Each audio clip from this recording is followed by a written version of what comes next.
Hey everybody, Adam here, and back with a little more vintage. So we're a little early tonight, a little earlier than a little early, in fact. And what I wanted to do real quick is kind of talk about a couple of things about the deck before we go live, right, and start playing our league. So we are back playing Mono White Initiative. This is the same 75 that I trophied with on Sunday. So here's the deal. The conversation I want to have today is based on a conversation that was going on in a Discord I'm a part of, specifically related to kind of what this deck is doing and some of the best ways to combat it. And so the thing about this deck, right, is that there are two facets going on at the same time. Part one, you are a hate bears deck, right? You are playing Thalia, Spirit, Archon, to a lesser extent, Lauren, things like that. So you are trying to kind of slowly but surely shut your opponent down. Containment Priest in the sideboard, Kataki, Stony Silence, all of these to that same effect. So it is easy enough for somebody to deal with that one side of things. Point a couple of removal spells, the most problematic things, move on with your life. Cool, great. The next part is kind of the aggro or mid-range facet. This is the Stoneforge package, White Plume Adventurer, Seasoned Dungeoneer, the Cauldron complete in and of itself. These things are here to present a clock. We know that our hate pieces aren't necessarily totally game-ending, right? Like, this Archon alone doesn't win us the game. It's Archon with stuff. It's Spirit with stuff. It's Thalia with stuff. So the kind of aggressive or mid-rangey side of this deck is really important. And that's where a lot of people kind of a lot of what's going on with this starts to kind of fall down. Is how do you combat both sides of this fairly reasonably and effectively? One thing, of course, is removal spells. Like, just pointing a removal spell at a Thalia or a White Plume or whatever can be very, very good. These things are great. However, at the end of the day, one of the things to keep in mind is that the initiative is going to grant long-term advantage. It's going to replace the board. So what do you have to do? Well, one part of this is sweepers. If you can clear everything away, White has easy access to things like balance. The blue-white decks specifically get access to things like Supreme Verdict if they want them, or what have you. The black decks could play something to the effect of, let's say, it's the Toxic Deluge. Thank you. Black decks could play something to the effect of Toxic Deluge. But through all of this, right, what's important here is that the initiative is still ticking. You know, if we've introduced the monarchy is still ticking. Like, we're going to continue to build this advantage over time. So how do you come back from that? And a lot of that has to do with play patterns, right? So first off, you need to give yourself the tools, right? Start playing more removal, start playing more sweepers. If a deck like this is good, you need to be ready for it. And you can do that by playing more answers to things, by dealing with the things that get in the way. And the next step is that, like, okay, for example, friend of the stream, 910 Arms, we're kind of discussing Jeskai last night. And one of the problems with Jeskai for a long time has been that Jeskai doesn't present a clock very well. Mentor was fantastic, and there was a once upon a time long ago where we could play 4 of that card, and we can't anymore. So instead now what we have to think about is, how are we presenting a reasonable enough clock that can take back the initiative, that can kind of keep things going in our favor, and that we can close the game before our opponent, who is on something like this, has the opportunity to rebuild. And the answer to that question is by pressuring them. We need to set up board states where we can go, okay, one turn, wipe away your board, play my own idiot, go. And leverage that to our advantage. Because as it sits, this deck is, and my list is a little different than most, but most of these initiative lists are configured to beat Shops, Doomsday, Bizarre decks. like, they're not meant to fight fair creature mirrors. And that's kind of a problem. So, you know, while a lot of people are going to have access to 4 Solitudes, right, like, I have infinitely more tools to fight these creature mirrors than a lot of people. Because I know that, like, that's the next step, right? The next step is, okay, we're going to be playing a bunch of creature mirrors while people play this and try to fight ways to take back the initiative and things like that. We need to protect our advantages at all costs. And that cost is, well, let's give our opponent some life and get their thing out of the way. That's okay. I'm going to play a 4-mana idiot to remove their idiot and, like, gain some advantage another way. And the way that you combat this is a combination of doing the same, right? I'm going to clean up your things and then present my own. And that's the whole game, is I'm going to answer what you're doing, but also set up a path for myself. And the thing is that I think a lot of decks have an easy way to do this, right? For example, a lot of the Tinker strategies, it wouldn't be hard to slot a sweeper to some place in the deck to try to clean some of this crap up.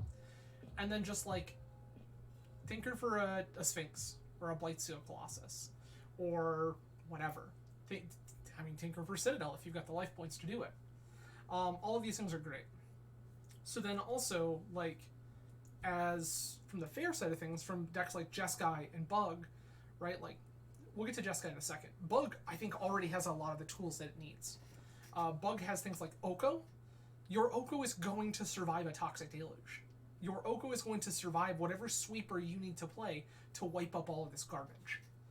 So the way that you take back the advantage is go, okay, I'm going to set myself in a position where I'm going to, like, Deluge and then, like, Oko a Mox and then start beating in. And, like, sure, I might have really wanted to use that Mox long term, but, like, that's fine. Like, we can lose a little bit of ground to kind of take over other ground. Jeskai is harder. The thing is that Jeskai, the whole deck is constructed around answers. So we need to ask ourselves, how is it that we're going to leverage what Jeskai does to deal with this kind of thing and then set up our own clocks?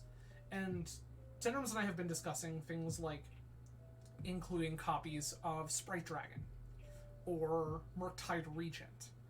These are things that are nice ways to kind of gain board supremacy, especially after something like a balance or a board wipe. You can just present one big dumb idiot, and, like, sure, they can remove it, but, like, most of his decks aren't playing this density of removal anymore. So the likelihood that you can kind of go the distance with something large like that, and honestly, some people might even board a lot of this kind of stuff out against a deck like we're discussing here currently. So I think that's pretty huge. Like, I think that engineering your list in such a fashion that if this is the new norm, if our opponent is playing Hate Bears and Fast Clocks, how do we take over the game?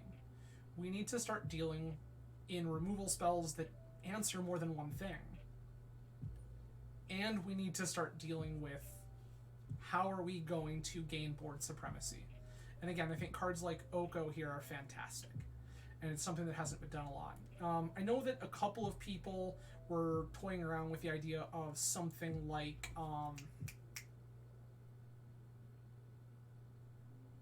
the Wandering Emperor. And that, it has flash. It is something you can flash in. It answers things. It generates bodies. Like, something like that could be very, very good in a couple of different positions.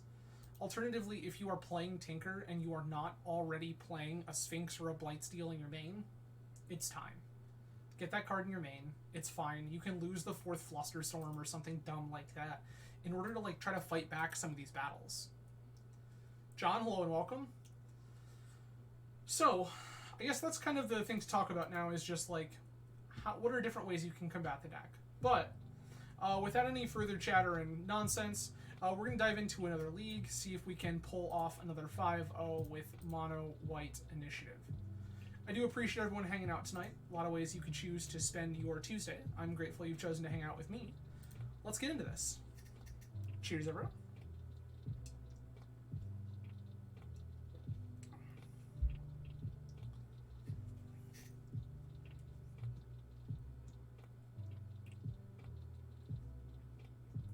So, finally get to break out some of my glassware again. I haven't been drinking much beer recently, but it's kind of nice to dive in. This is Cosmic Fruition. It's a hazy IPA from a local brewery called Broadleaf. And it's a hazy IPA. It's very good. Broadleaf makes great beer. It's nice, and been a while since we've had good beer on the channel, so. Alright, we will play first. I'm gonna keep this.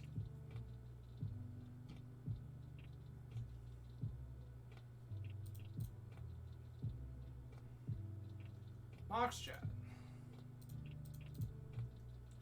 Thalia.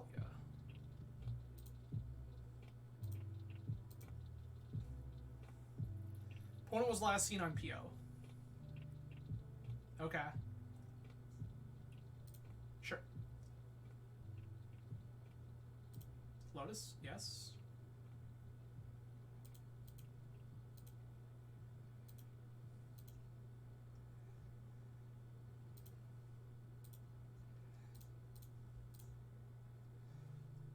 Take this away from our opponent now.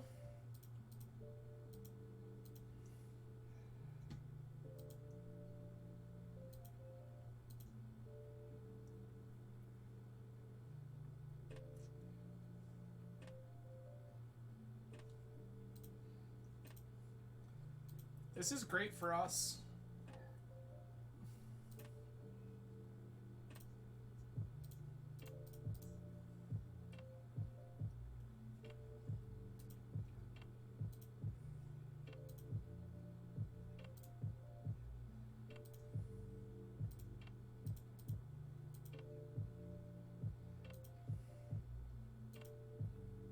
All right.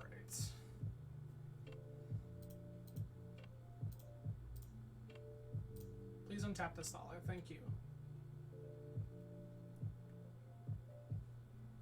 Cool. So I think I want things like Stony. Given Seagate Restoration, it's like 50-50 is opponent. Jewel Shops, or is opponent. Yeah, so it's like opponent is either Jewel Shops, 8-cast, or Oops. MTG Goldfish says Jewel Shops. Jewel Shops with Kitten, specifically.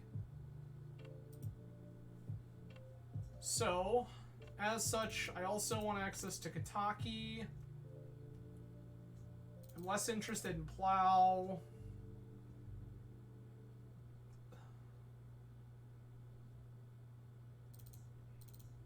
Less interested in Jailer.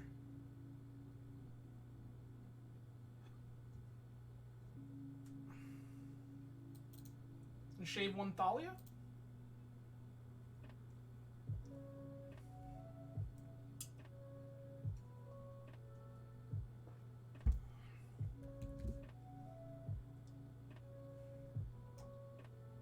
I mean, this is a turn 1 Kataki and nothing else.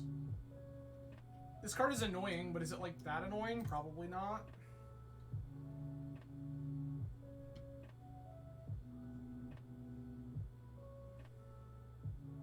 Turn 1 Spirit.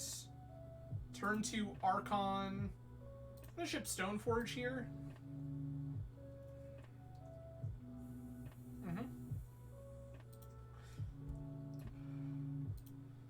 Mana Vaults.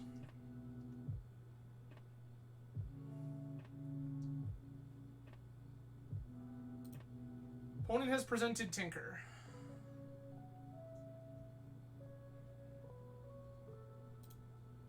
Okay. I'm just F6ing here.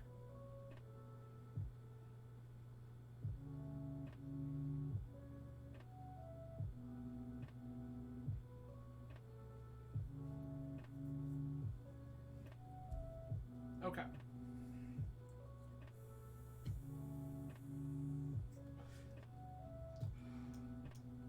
Sure.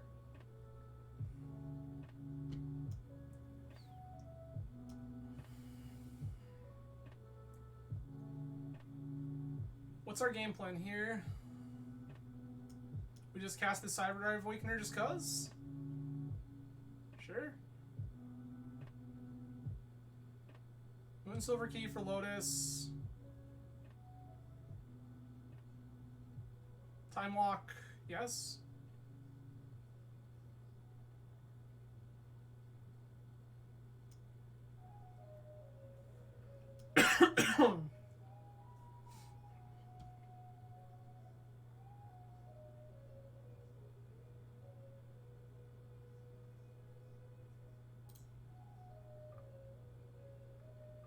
Okay. Opponent could have died right there, which is hilarious for me.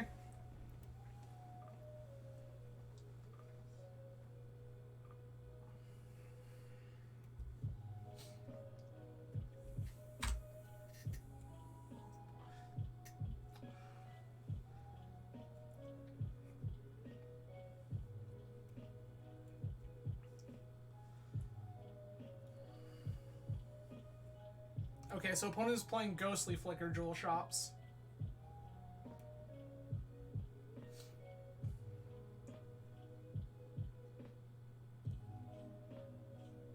Opponent has to kill here, right? I'm just waiting for them to show us Time Vault.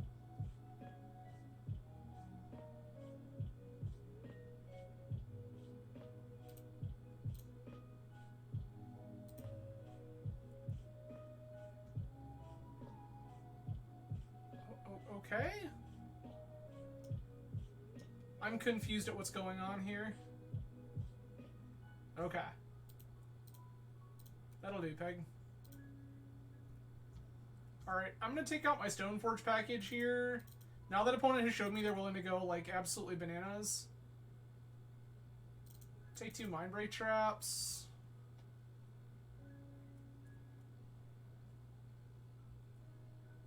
Call it? Yep.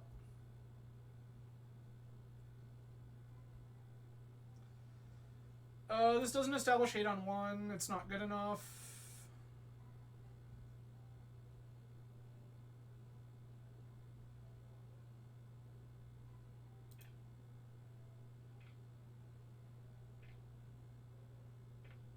Solitude? Seems like the least important here.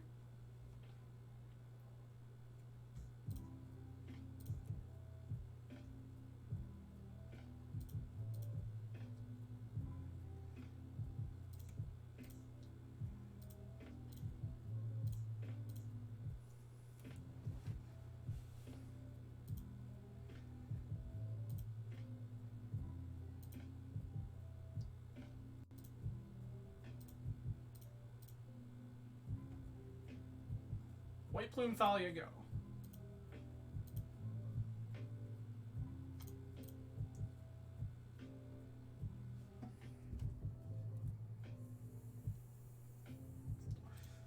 Opponent's off it. Sweet.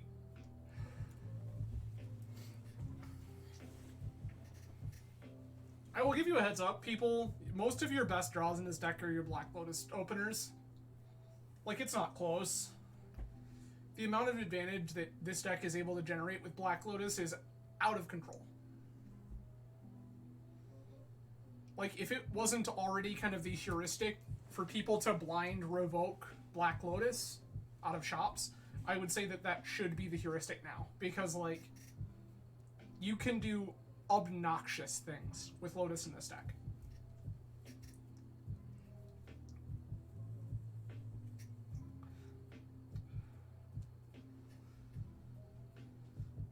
But, you know, opponent got to do their thing in game 2.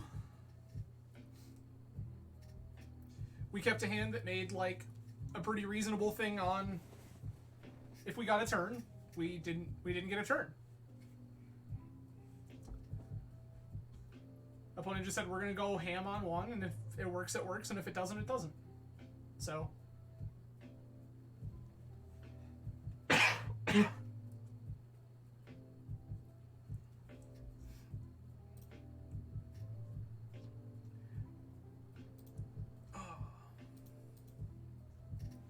Again, I do appreciate everyone hanging out tonight. Glad to see some familiar names in chat.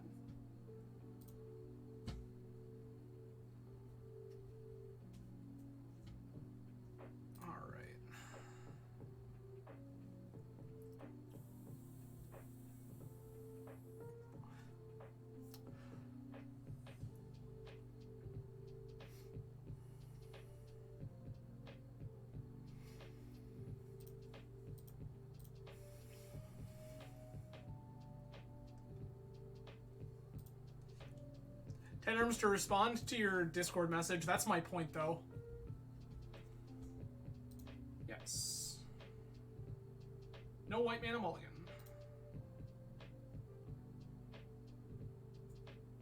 Yeah.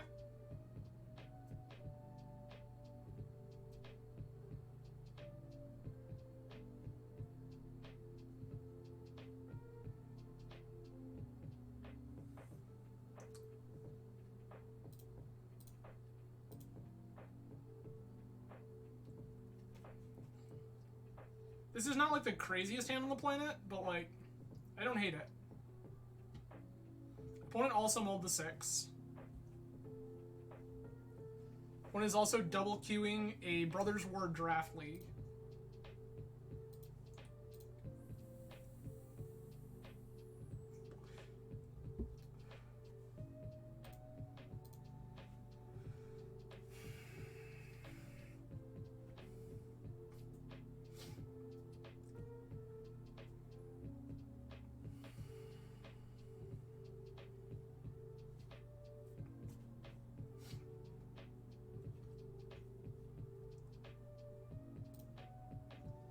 But yeah, Tenderms, my point was exactly that, like, I think that that mentality is what is boomerish.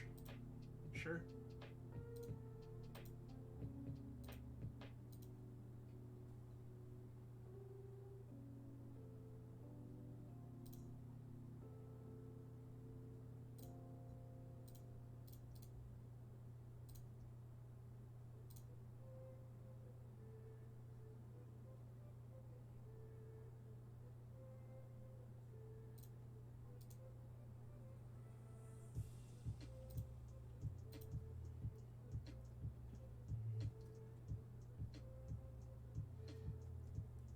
Yeah, so Therms, you know you've talked a lot about what's going on in like various formats right now. Oh, we're just dying to oops. Okay. We've talked a lot about what's going on in various formats right now, and my situation here is that I don't necessarily care about. Sure. Surgical. Trap. Priest, Stoneforge, Cauldra. We've been talking a lot about what's going on in other formats, and I think that one of the huge things that people don't really give enough credence to is that, like, a lot of people are just complaining because new card's good. New thing good. How dare I have to deal with change? And that's not inherently my problem. My problem is I should be playing Stony Silence. My inherent problem is new cards so much better than everything else that it's difficult to answer them. I don't really think I need these Solitudes. Also gonna grab a Kataki, I guess.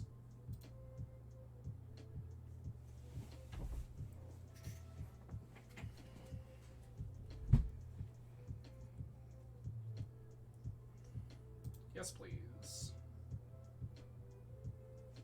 Not good enough.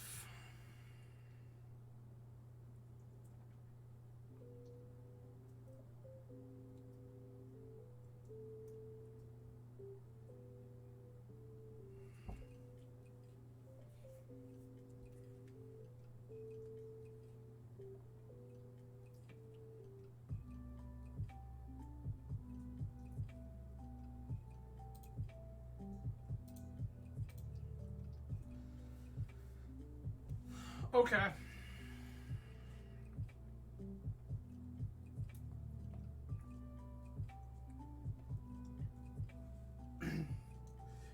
So my whole point with that, Tarms, is that I don't think that what is going on here is something that Vintage can't deal with.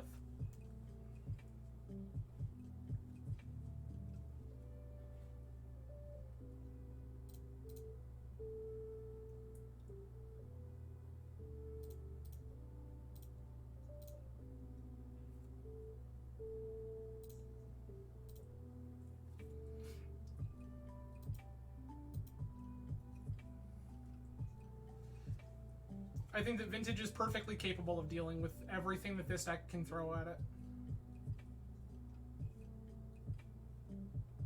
I love that opponent just shocked this in, and then that's so good for me.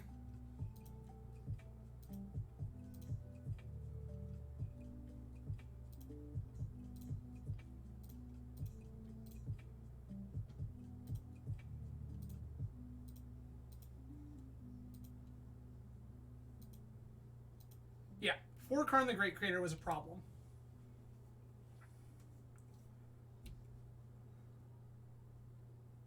Sure.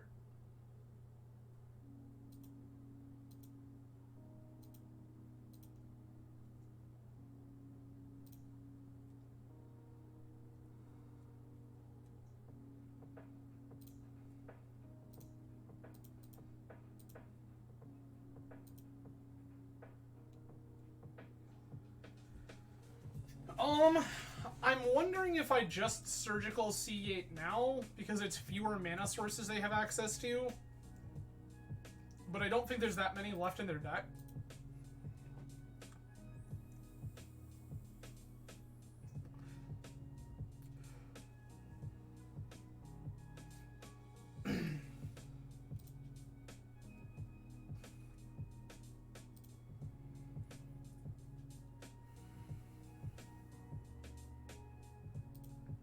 Narcomoeba, sure. Opponent's hand is supremely bad. Love that for us.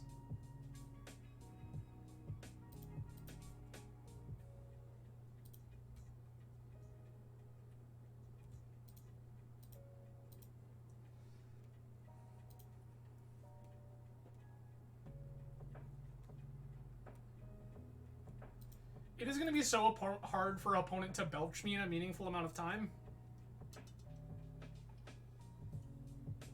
Yes.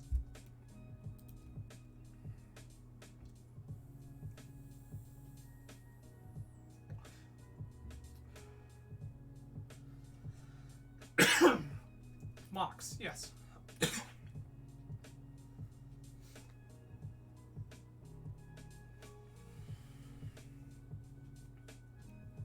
Yep, that's fine.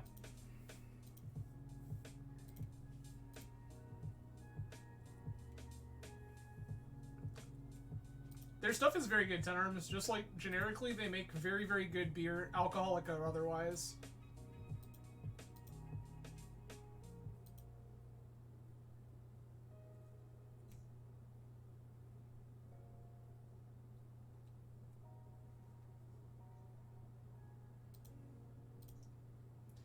I pray to God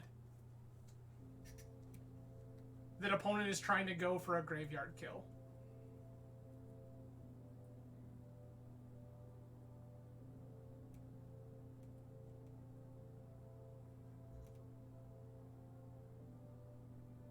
Okay. Chain of Vapor.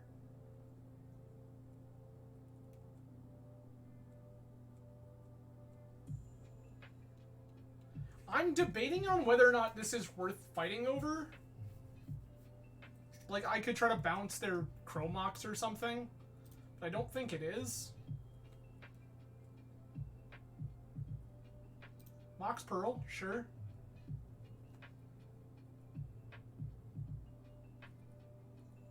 Informer, yes.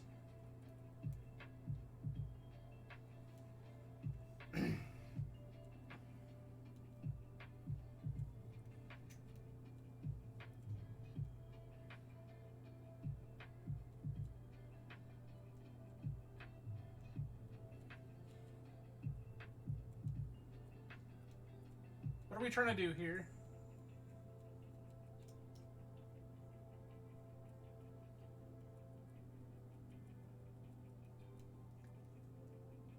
Is the opponent having a hard time figuring out how to win the game? Like...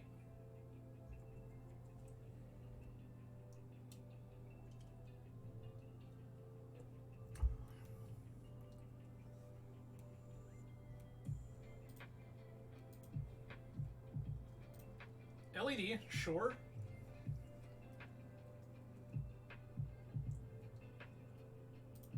That's also fine. These are all things that don't matter.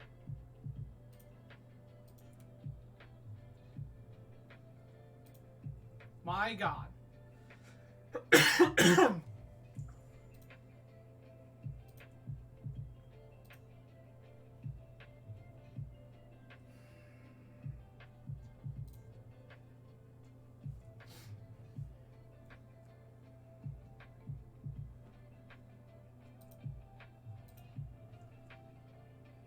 Are we just going on the beatdown plan now? That's hilarious. This doesn't work out well for you, friend, but I accept. Okay, another Narcomoeba in their hand. That would be problematic, I understand. Play this Caracas and pass. I have multiple pieces of interaction with combo now.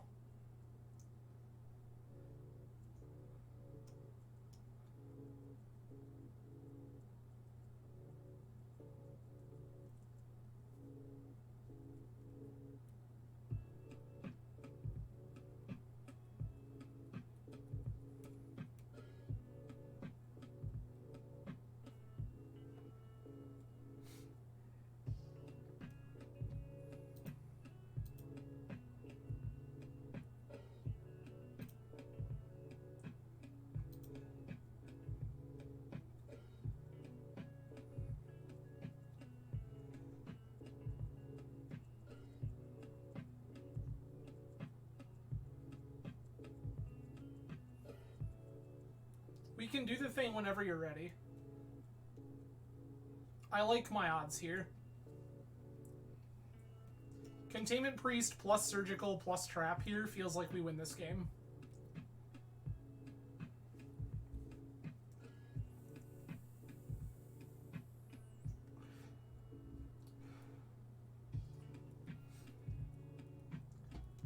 You can tell me to look at the cards whenever you're ready. Second Informer, sure.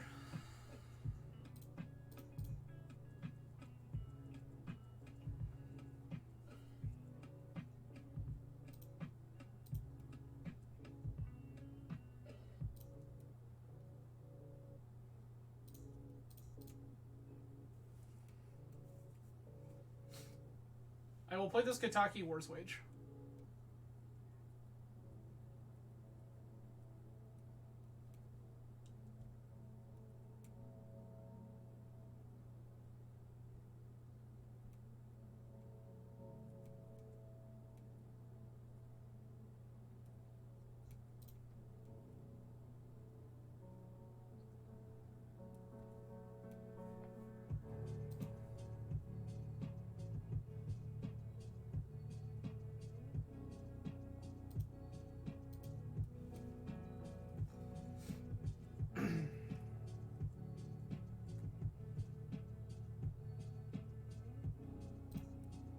Sure. Opponent has slaughter pacted my Containment Priest.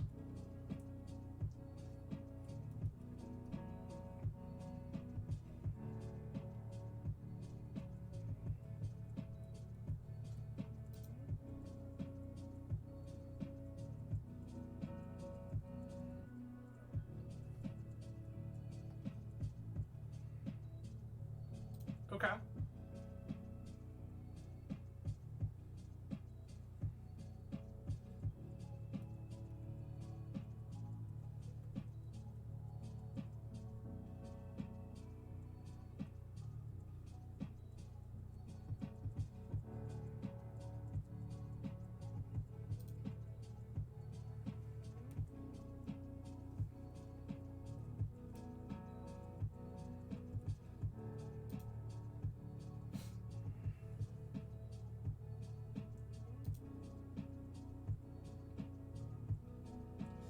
I want to draw a land here.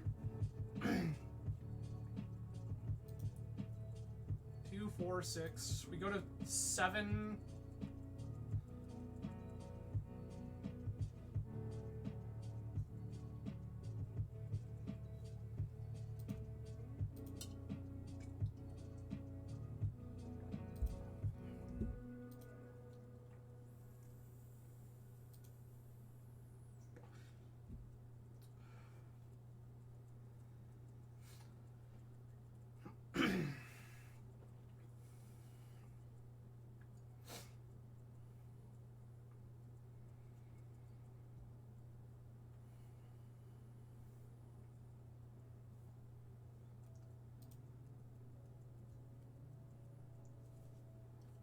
Opponent's really trying to figure out like when they're supposed to go for it, when they're supposed to try other things.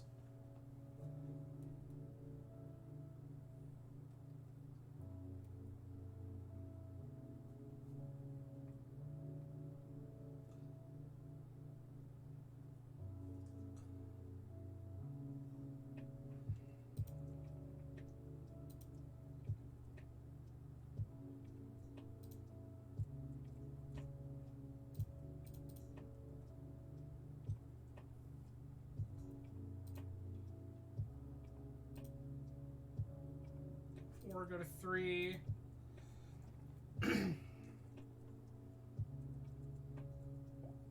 Sure.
That was perfect.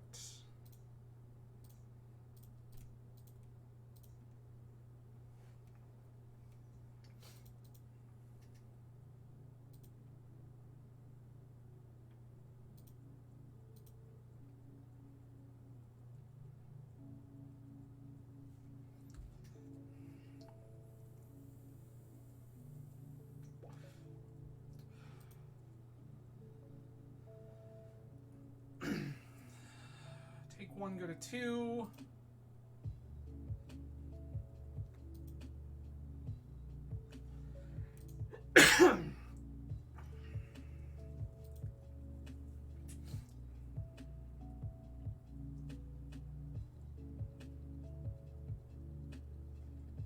The land was incredible.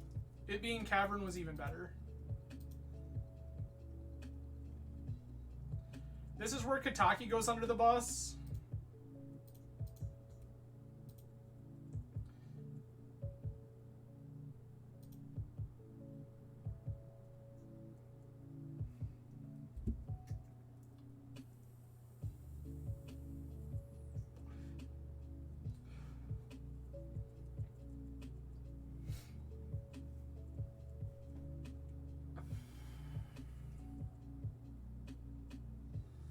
Two, 3, 4, 5, 6.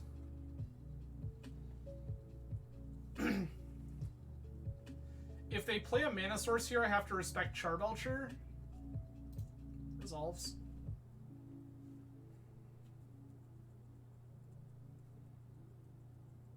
White Plume Adventure. You have failed to hit.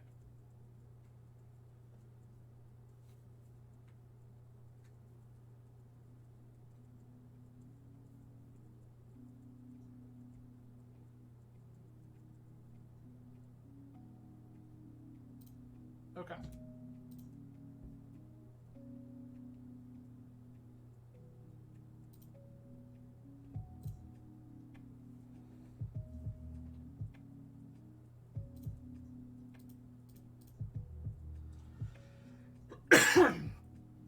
Thalia.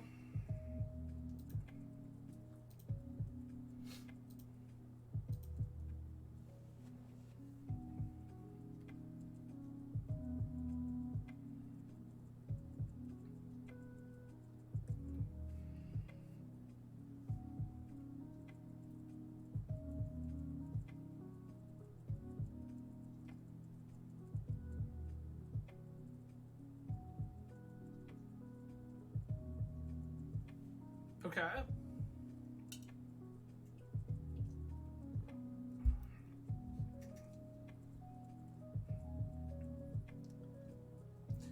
I wanted to play...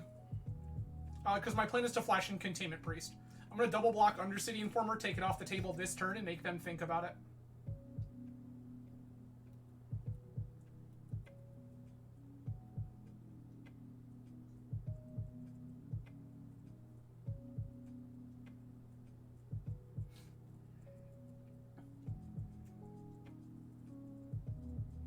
Because if this Containment Priest is in play, they either have to trade Undercity Informer,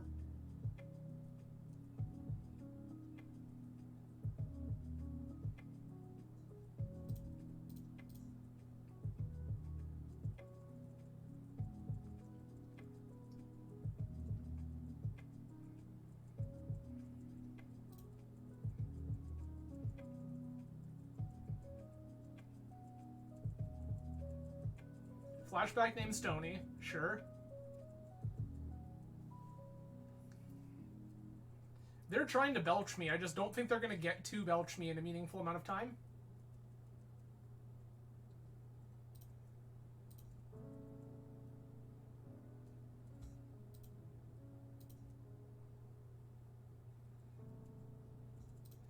Second Thalia here, not great. Not going to lie to you. Not going to lie to you.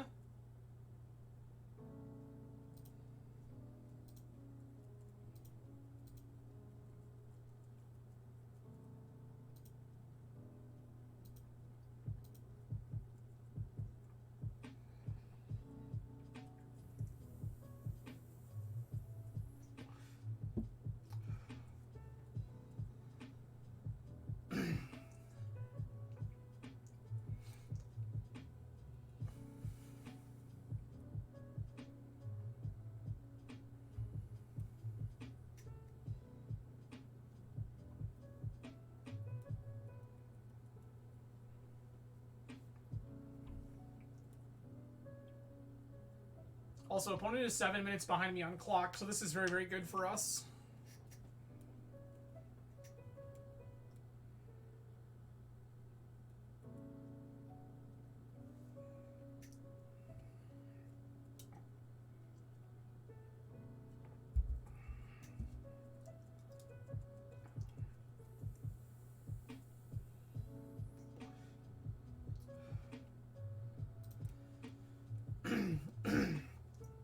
Charbelcher resolves.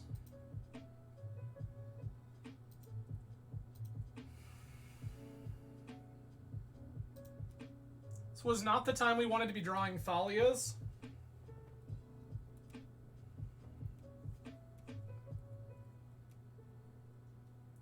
We are just going to die to this Charbelcher. That's unfortunate. We had a lot of other live draws here.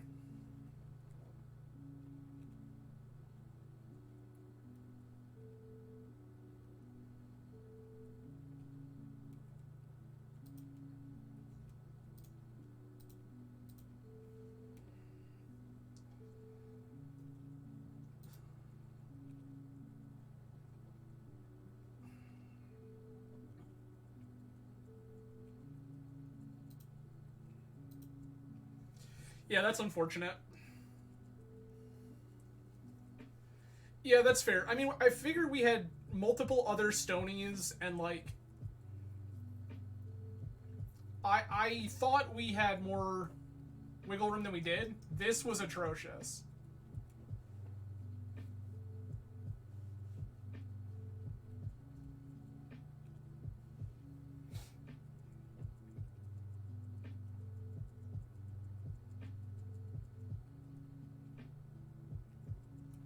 Like, this was the worst thing that could have possibly happened. There lot of other avenues that this game ends up differently, but drawing double Thalia was about terrible. Well, the thing is, I kind of can, though, because there were a lot of other things that actually, like, allow us to leverage our capabilities here. I mean, sure.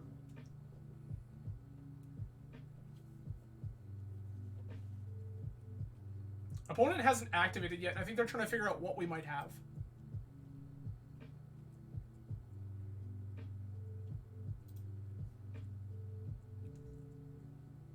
I like this a lot for us. I like that opponent has not just auto-activated Charbelcher.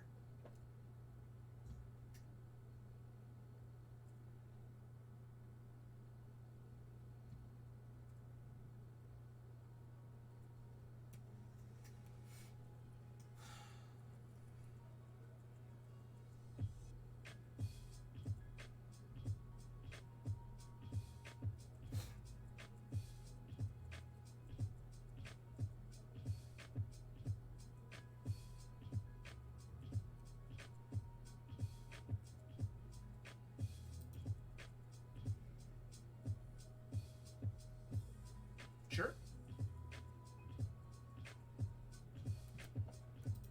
Okay.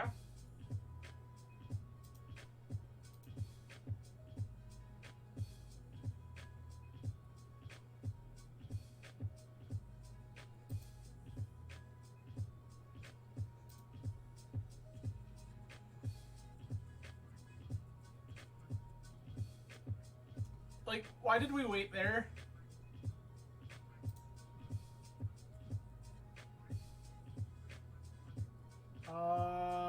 This one. My terms. My terms. Alright, well that's unfortunate.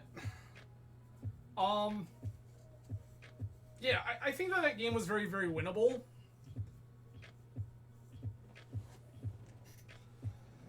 Oh. And so, Tenrums, part of the thing that I was playing to there was life total. Our life total was getting very, very low. And I did not want to keep taking beats unnecessarily. So my thought process there was if we set up Thalia plus Containment Priest, Thalia plus Priest together, can make sure we eat this Undercity Informer. Like, opponent drew exactly Charbelcher, which was unfortunate. We proceeded to draw 2 Thalias, which was truly unfortunate. So, we had more things that had play there, but unfortunately we did not find them. Won the die roll against Absorbent 3. That feels good for us.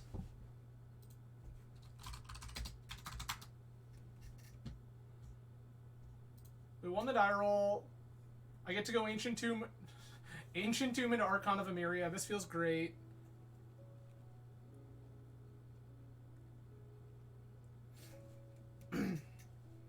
I wasn't worried about them activating at that point in terms. I was worried about them attacking me to death.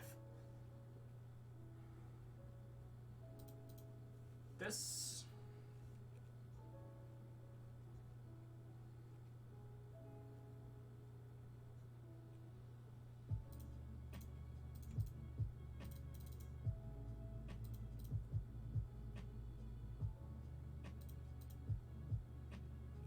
Yeah. I mean, it's fair. We were very close to dead already, though. I love that for us.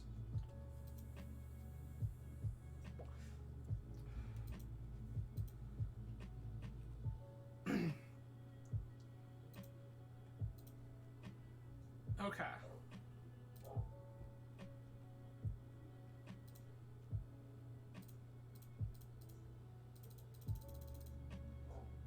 Clock.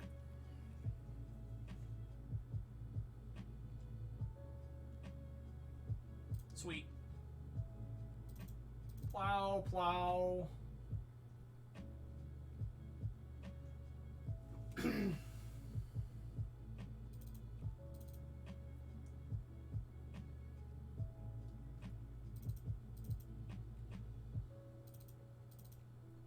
Absorbent 3 is usually on decks that, like, don't really care about Spirit, and most of this stuff is just not particularly great.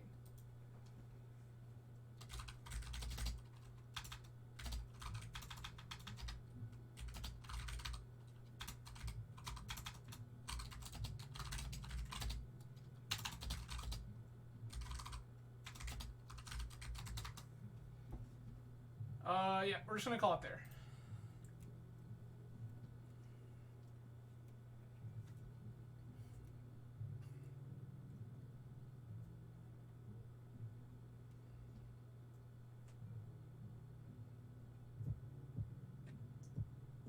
This is awkward. I'm gonna mull. This is much better. I'm gonna keep. Ship this tomb.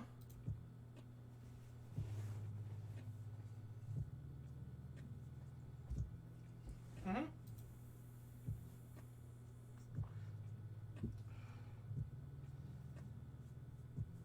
Are we getting oofed?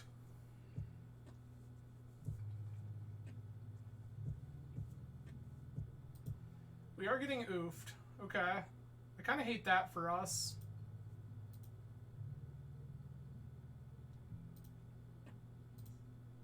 Would love to draw Solitude. That's not Solitude.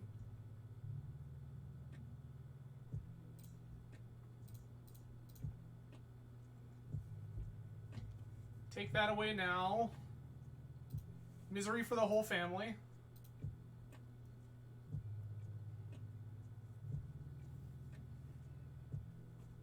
Beseiju, sure.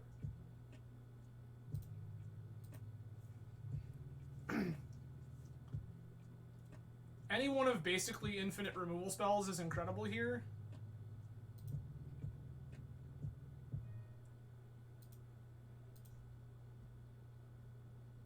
That isn't it. Draw every wasteland. Let's go.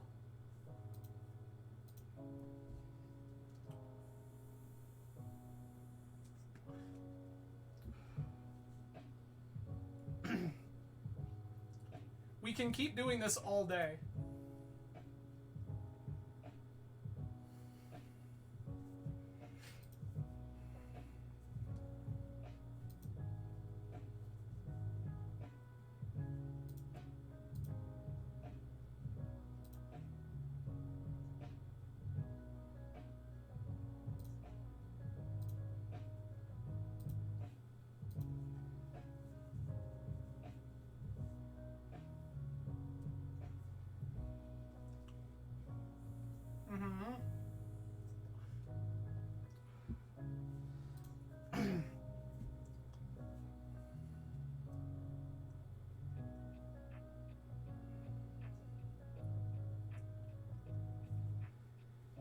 Goblin Engineer. Sure thing.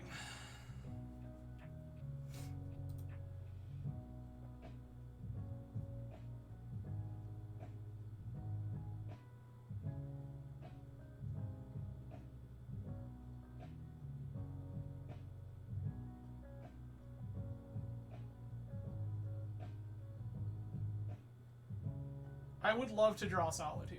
Like, no joke, would just love to draw Solitude. Yeah, we need to deal with this.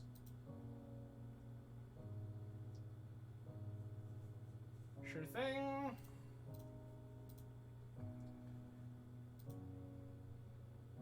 I want to draw Solitude, Solitude Collect Roof, play White Plume. That's not it.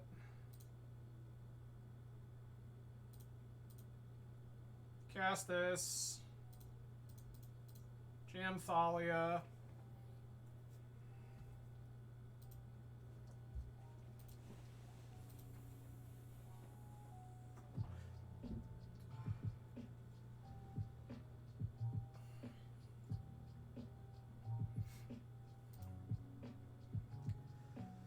Liberator is fine.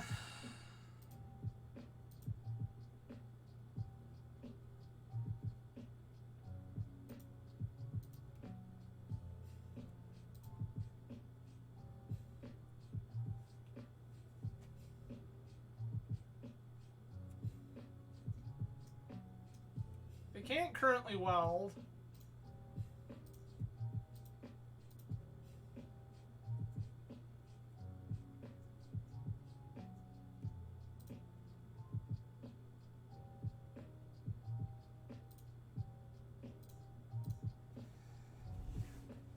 Do this. This keeps Liberator from flipping.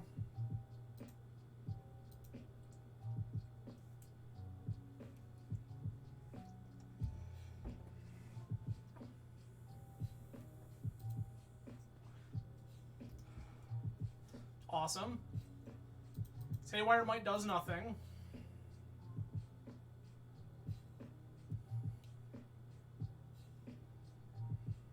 Take 5.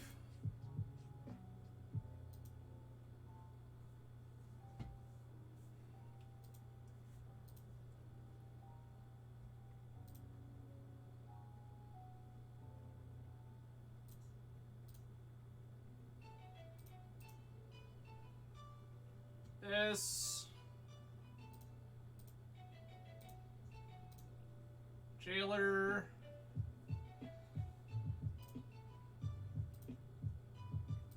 This.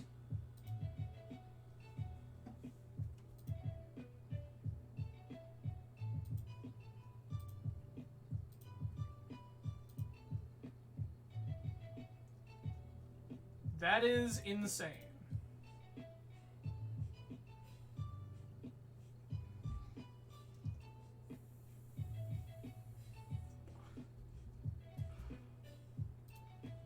Mox, sure.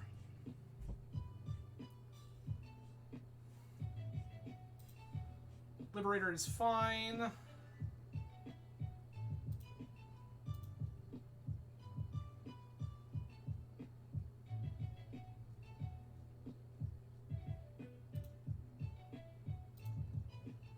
Okay. That is a very reasonable pitch card.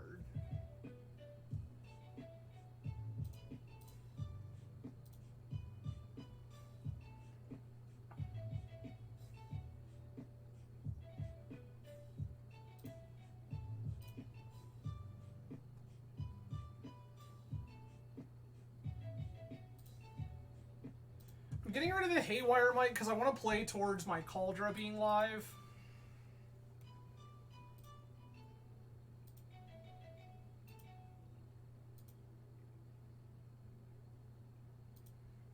That'll be good.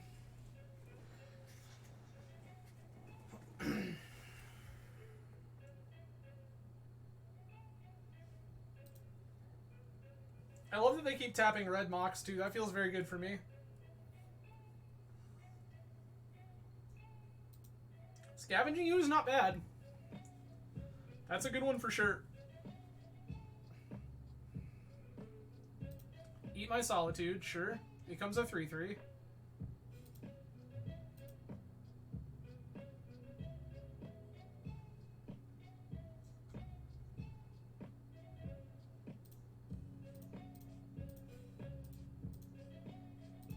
Easy trades.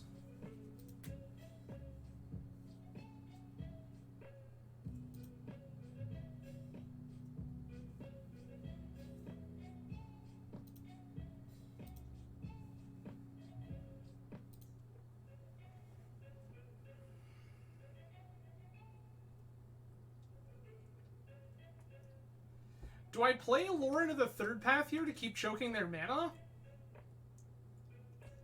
I don't hate that for me. Then cut them off red.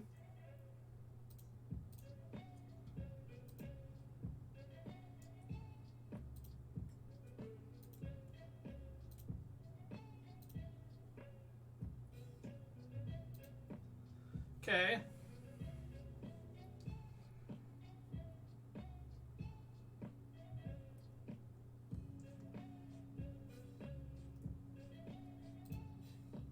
Sure. Oozes a 4/4. That's a life I'm willing to live. Mm-hmm.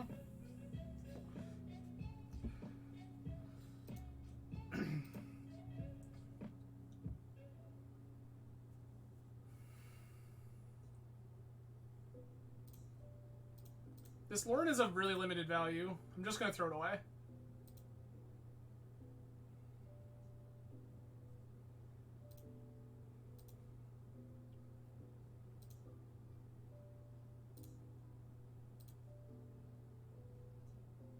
Unfortunate.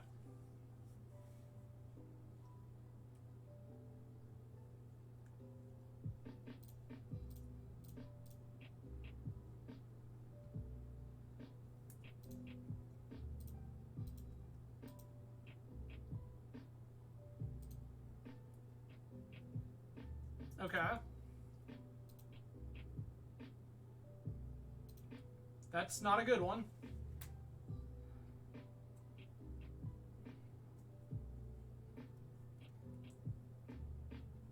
This one's gonna be a slog, friends. This one's gonna be a slog.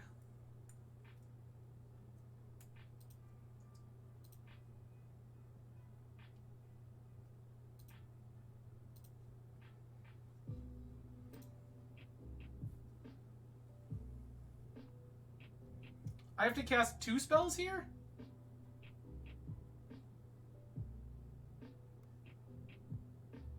For...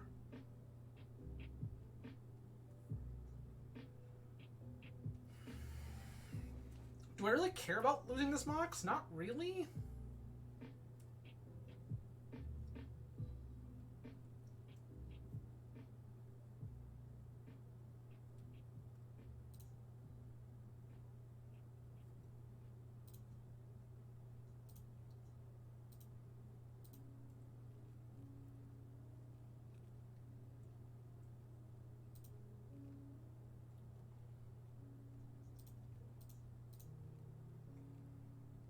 We're gonna Legend Rule Arthalia. We're gonna keep this one.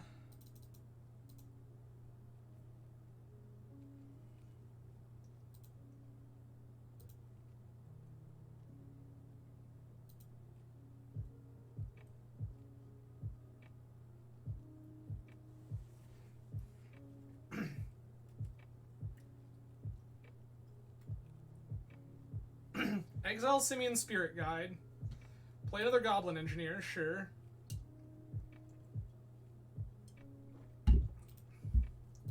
They don't currently have red mana to activate with.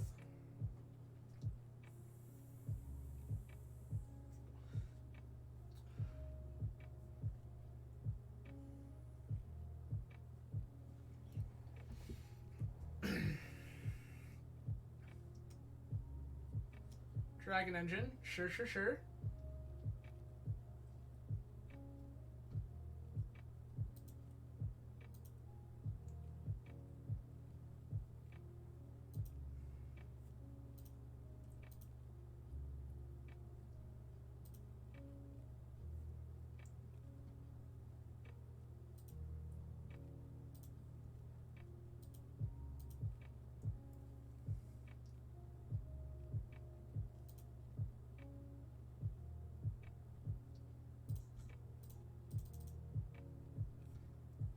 Player Seasoned Engineer.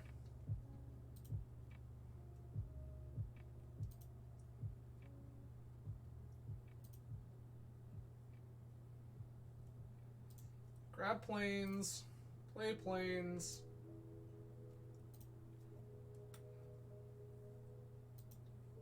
These Mox are of pretty diminished value at this point.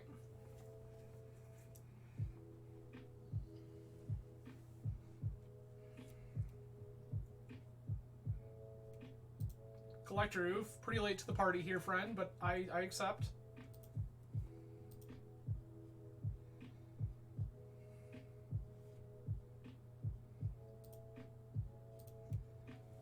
Gonna forge on Archon of Emeria.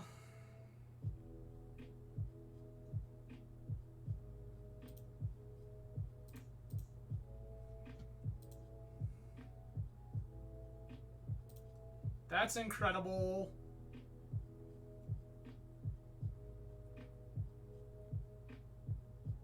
I don't know that it's better than just another Dungeoneer, though.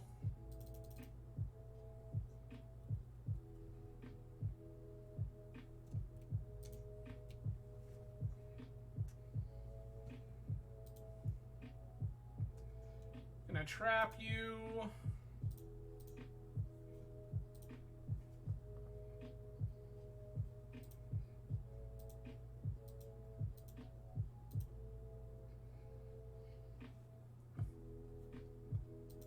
I think this collector was actively bad for them.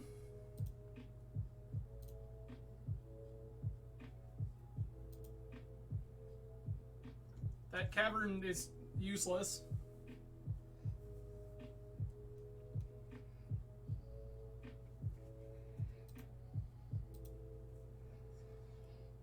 They're gonna flip their Liberator here.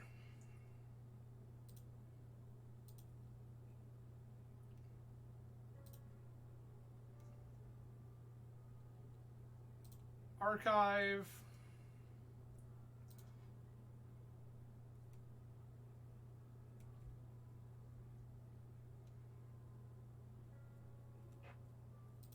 Play Cavern. Name Artificer. Cast my uncounterable Stoneforge Mystic.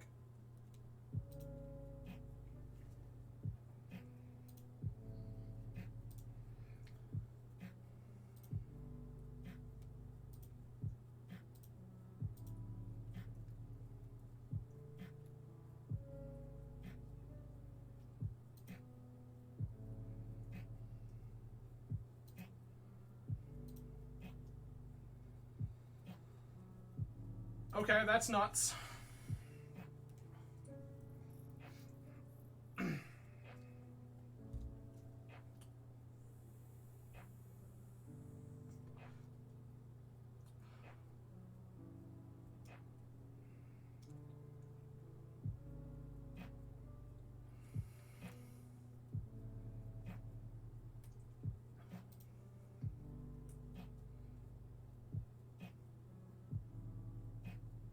They've grabbed Bridge.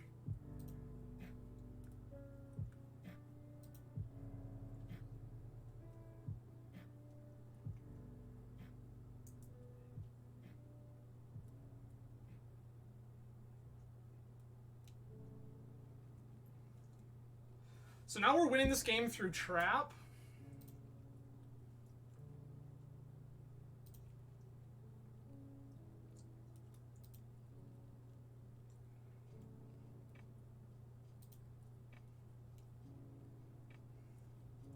White Plume.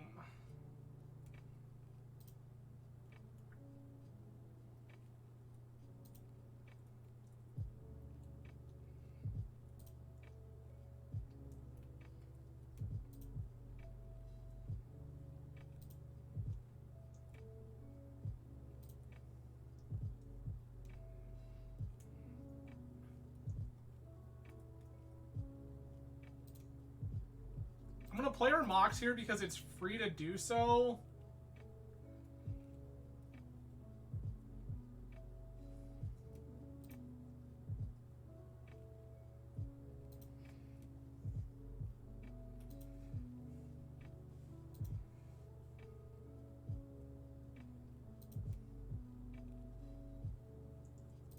Mana Crypt is of 0 value.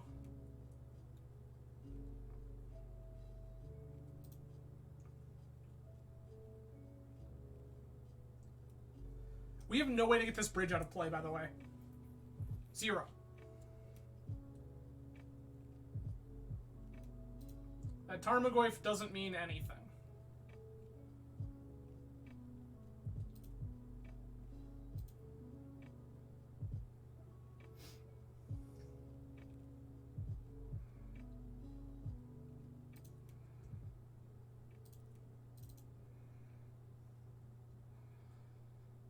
Put in Cauldra. Living Weapon trigger.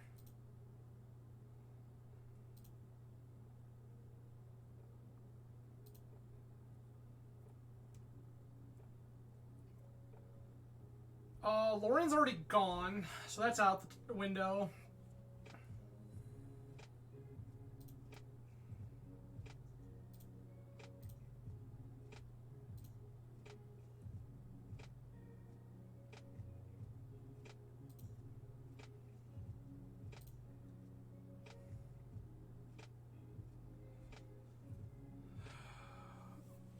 Should have played this Ancient Tomb.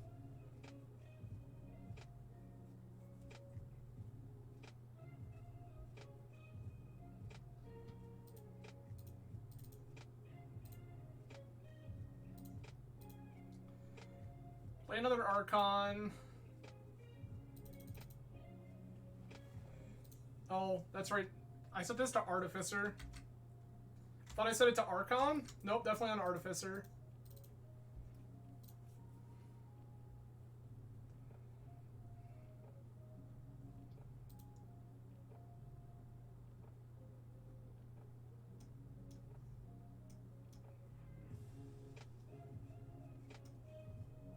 Rogue, Cleric, Warrior, Wizard.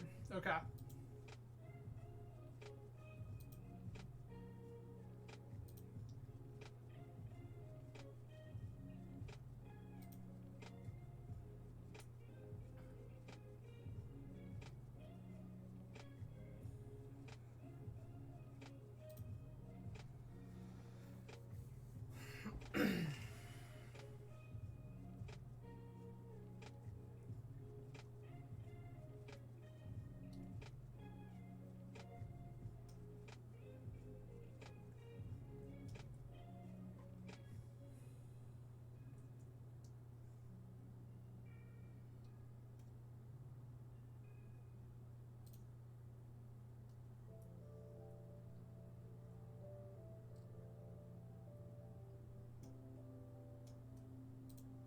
Okay.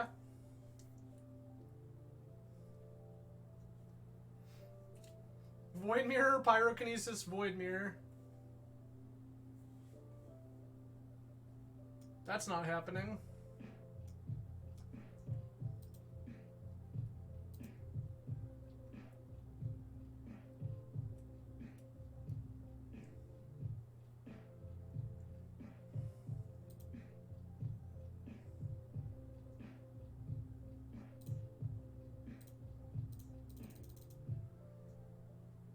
I am just gonna get rid of this Goblin Engineer.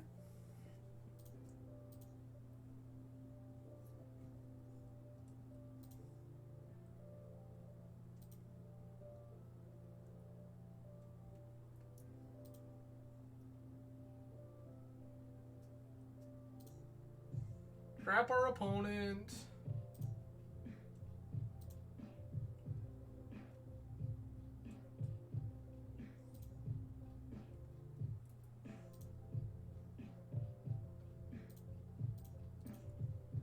Waste this. Play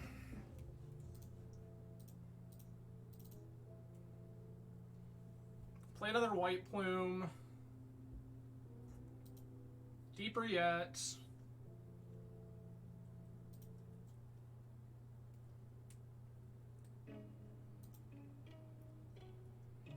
We are drawing a lot of cards. There's a very real possibility we might deck.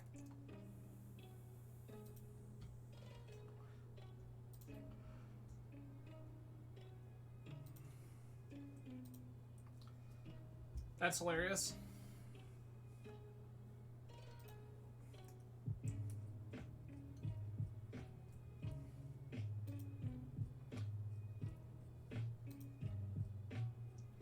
Trap is our win condition. Opponent signed up for misery. This isn't our fault.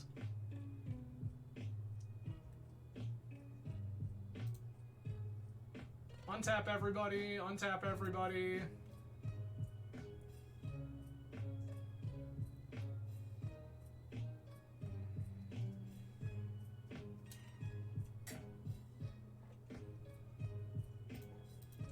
That's fine.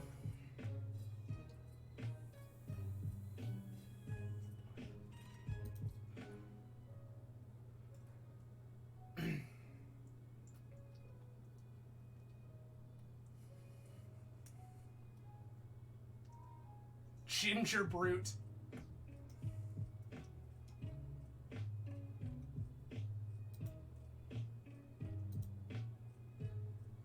Opponent can't ever get in for damage, right? Like, never, never, never?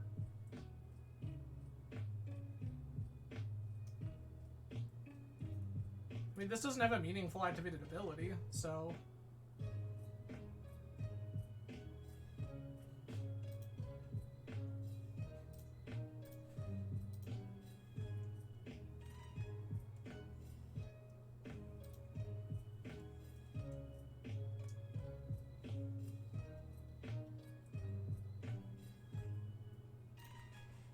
I'm going to plow the engineer here. The damage is minimal.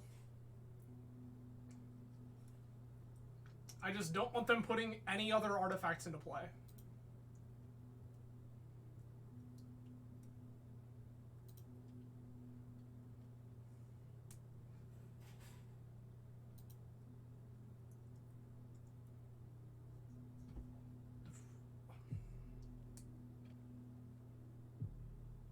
I don't think opponent is dead.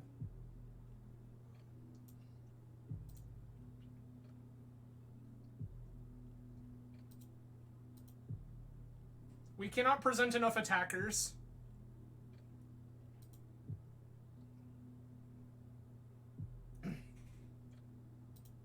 Dungeoneer can't give protection to anything meaningful. Yeah, Tenarms, neither Thalia nor Archon trigger Dungeoneer.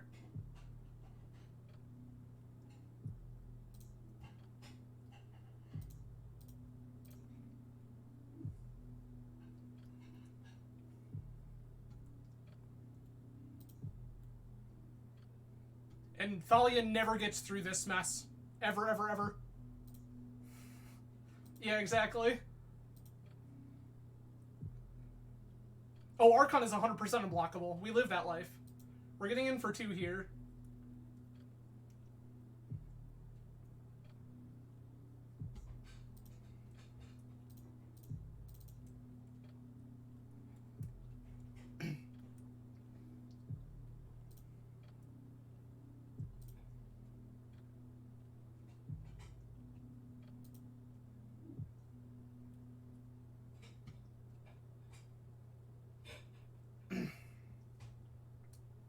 Okay.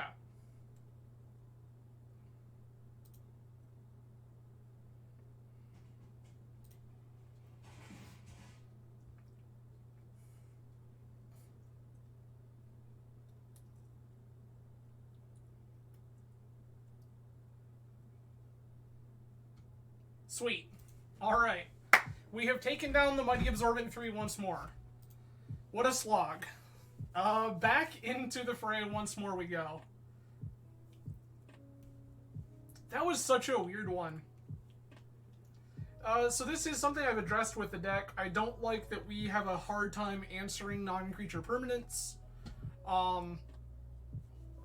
Like, it's definitely worth considering the long time. Oh, Renee. Yes. Key.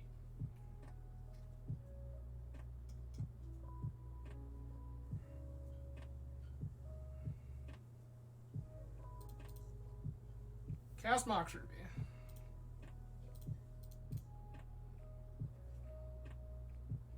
Spirit of the Labyrinth.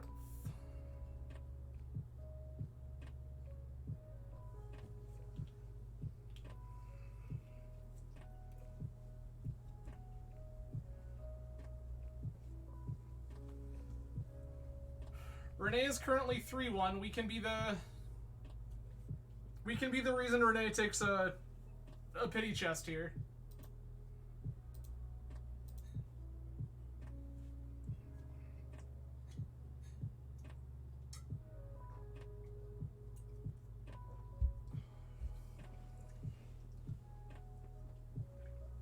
Easy Wasteland.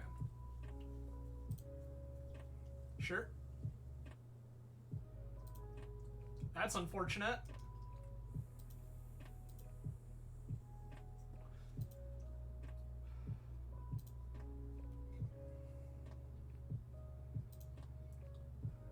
Interesting.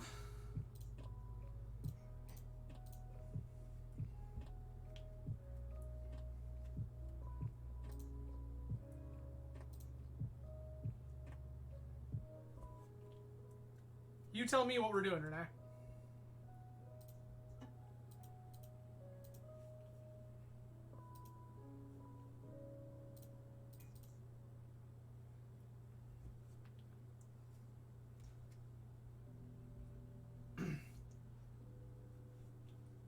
Stoneforge goes and finds Cauldron Complete.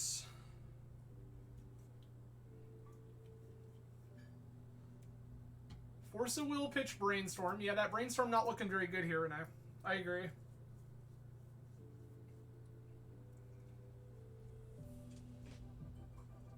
Delta, sure.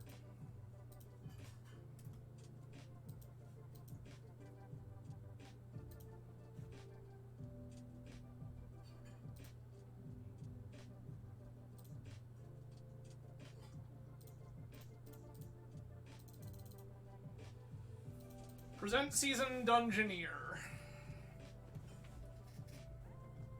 This is fine.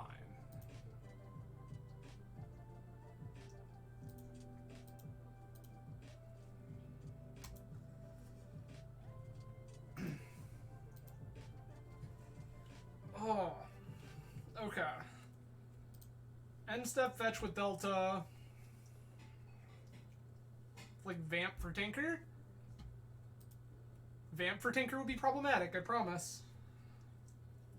Yup. That's not good, friends.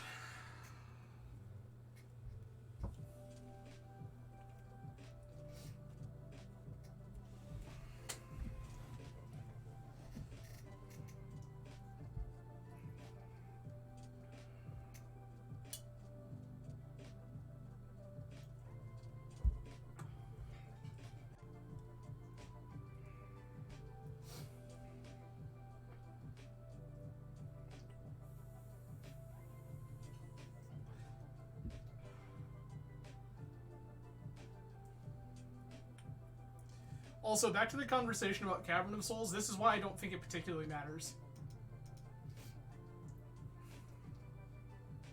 Like, opponent is on very few resources right now.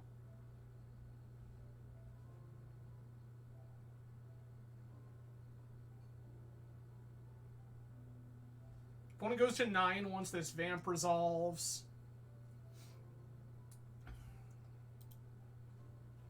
I feel like they have to get Tinker, it's just not particularly good. Okay, Vamp for Saga, sure.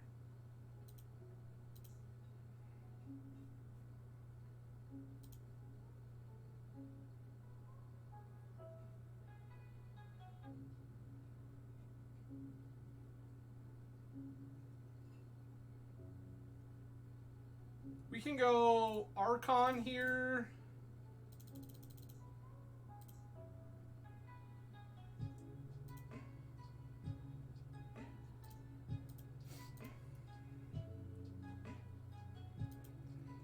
Their constructs aren't going to be very large.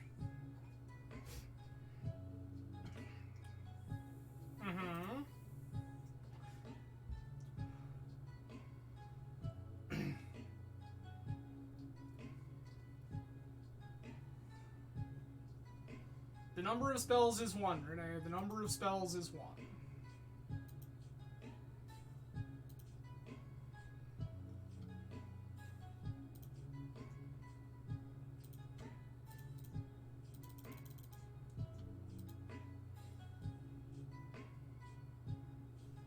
This pretty much seals the deal.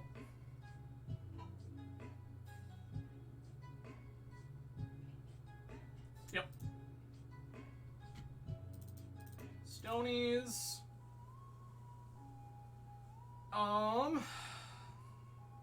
Like plow a little less.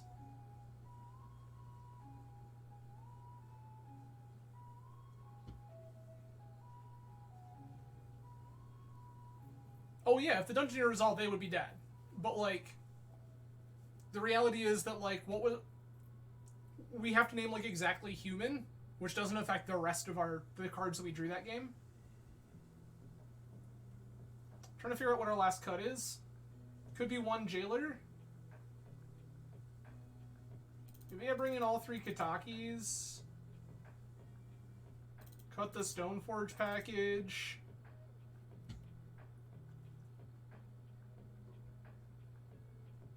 Cut a couple of Jailers. Bring in a Trap. I'm going to cut 1 Kataki here, play this second one. Something like this is probably correct. Without knowing the opponent's exact 75.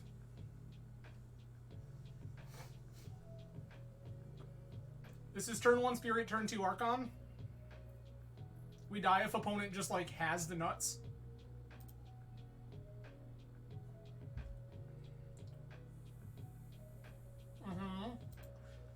Also, best mocks. Like, this is so good for us. Crypt, Emerald. Top. Spin top. Yeah, so opponent is not on a great hand.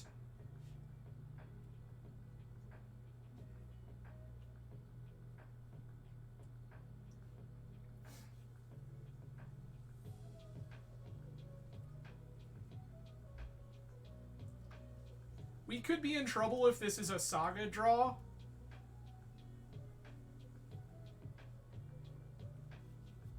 That could cause problems. It is not a Saga draw. I like that for us quite a bit.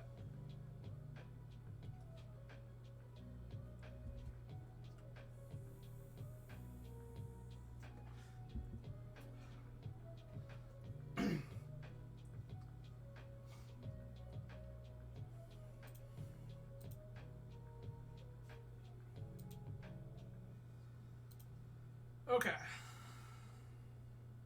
Sure. Mox Pearl.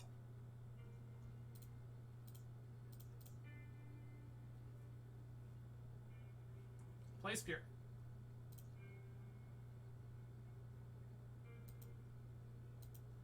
Renee likes the top of their library. They no longer like the top of their library.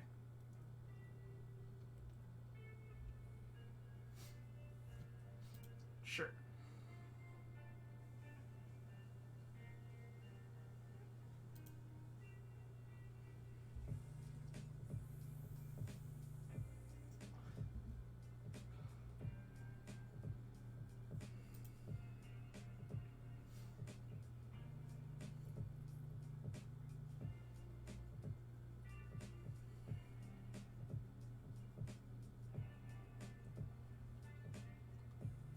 They have a basic here.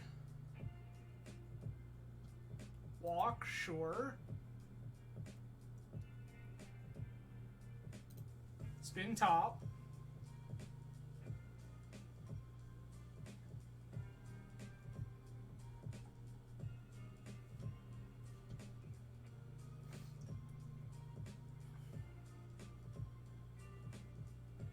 It's weird to leave the Mana Crypt untapped there. I think I would have left a colored source untapped personally, but nice. That Mana Crypt is on our side, friends, and I'm here for it. That's unfortunate. Snapcaster Walk. Sure.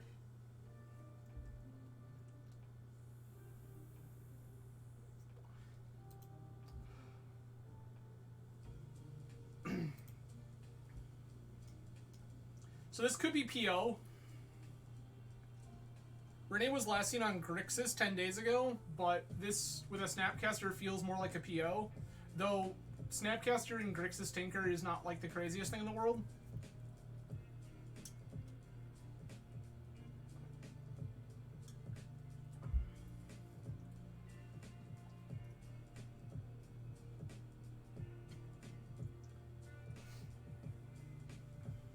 Sure.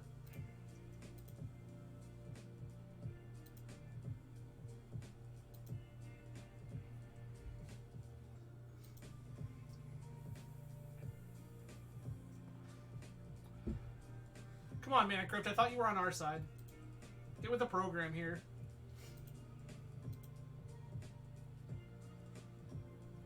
Not interested in blocking even a little bit.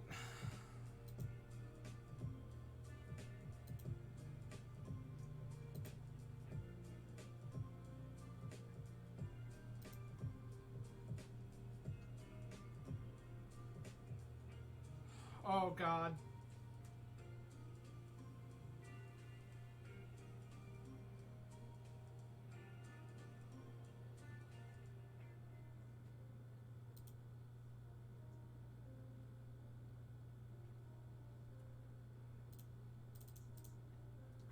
This is weird. I'm intentionally trying to set up future mana to make this Stony Silence better.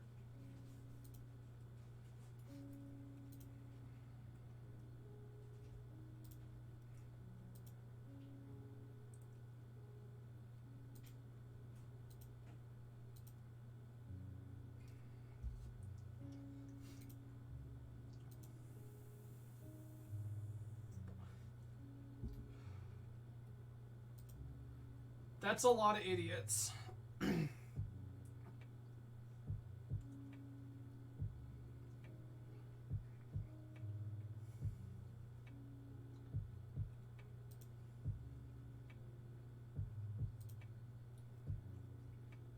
This is truly unfortunate.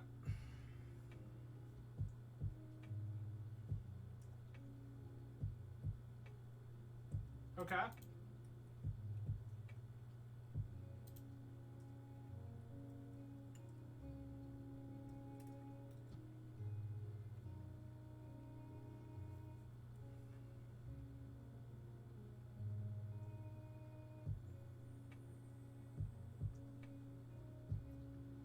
I would love to draw Ancient Tomb.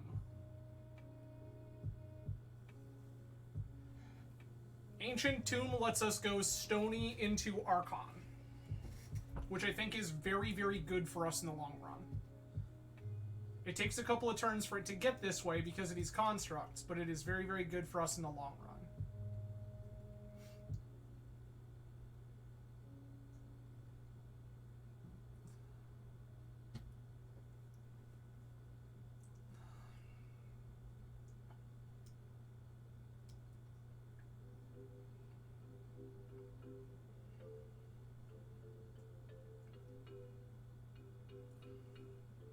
Renee trying to figure out what the best get off this saga is.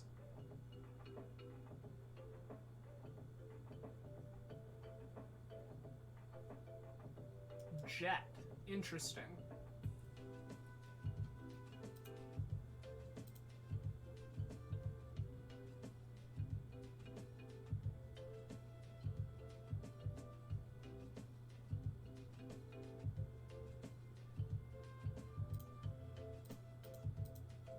I don't know why we have the ability to protect the initiative here, because we certainly shouldn't.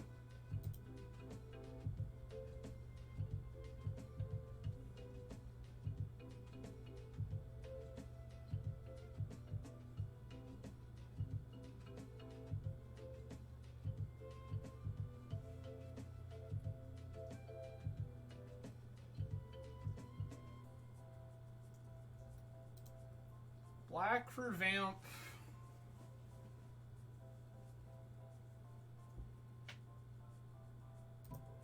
Our Time Walk's already in exile. What do we got planned here? This could be Tinker?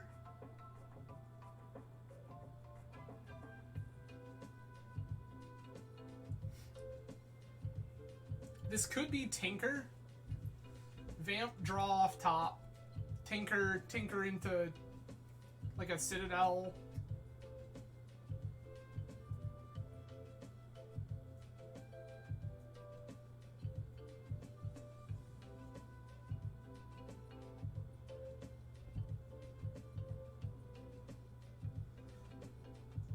Draw with top.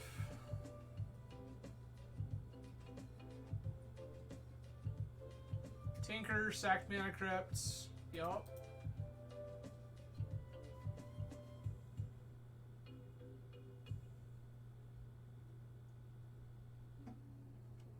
Is Blightsteel Colossus? Okay. We need to Lost Well here. I don't want either of these. There's the Ancient Tomb I wanted, but we just died of Blightsteel. Okay. Okay, so opponent is on more creatures than originally anticipated. Cut 2 traps. Bring back 2 plows. Cauldra also gains value knowing that opponent has access to Blightsteel Colossus.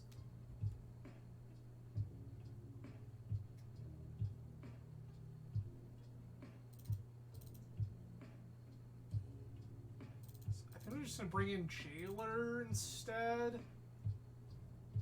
Yes. Keep.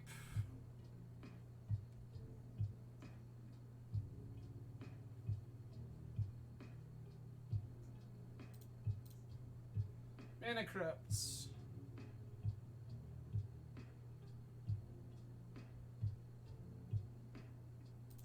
Force of Will, pitch Mental Misstep. Sure.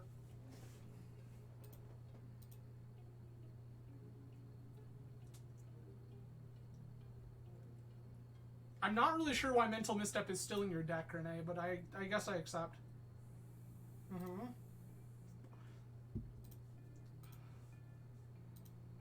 Draw a mana source. Big yikes.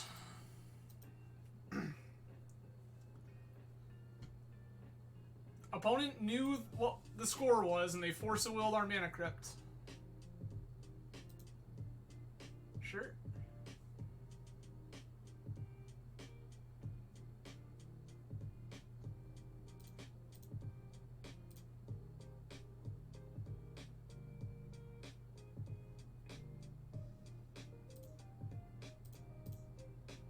Get out of here.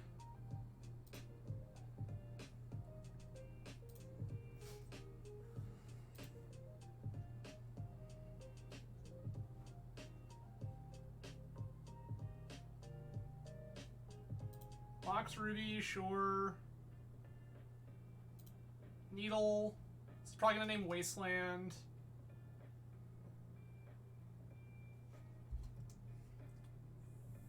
Mm-hmm.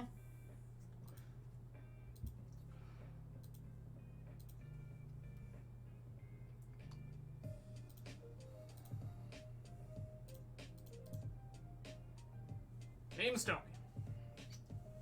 Put this Stony into play.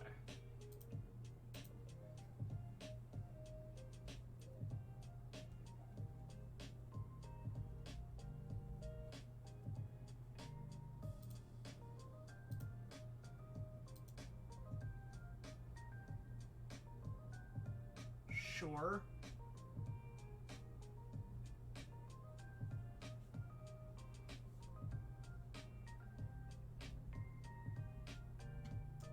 This seems irrelevant.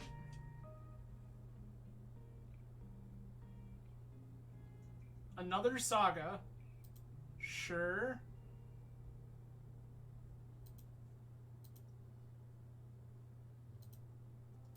I would love to draw a Strip Mine.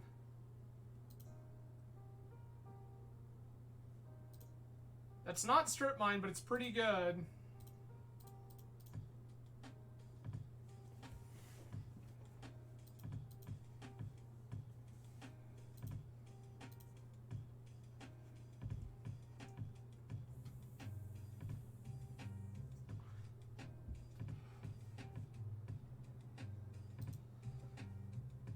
Okay.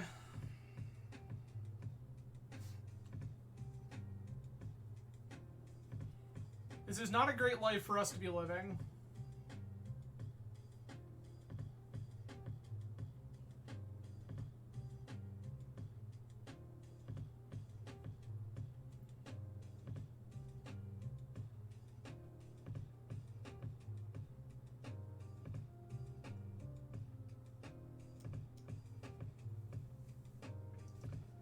So what are our... Again, I would love to draw Strip Mine.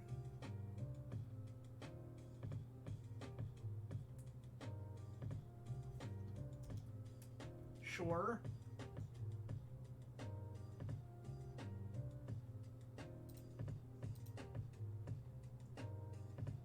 I will accept 5 damage.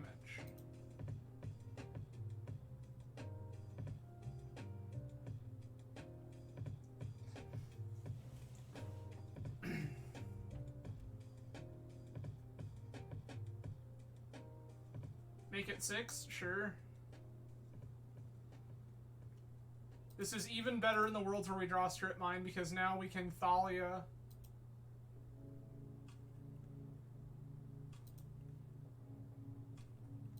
Lauren also acceptable here.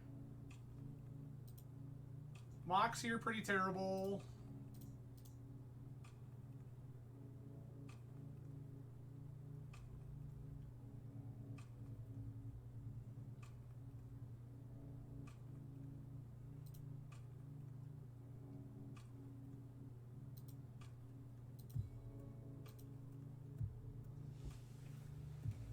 Oh, come on.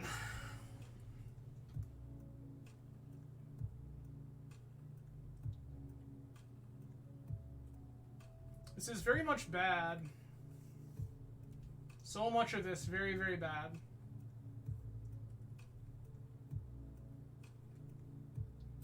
Sure.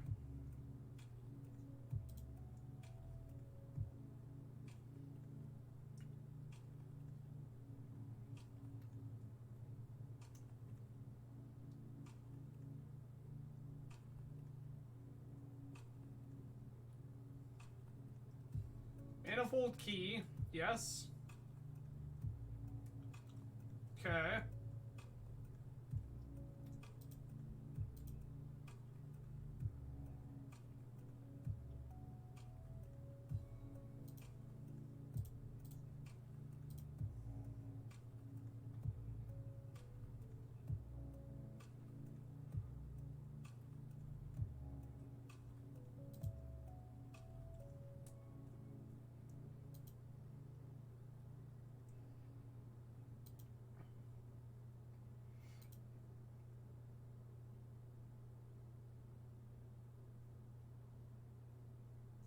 We've got to be pretty dead here.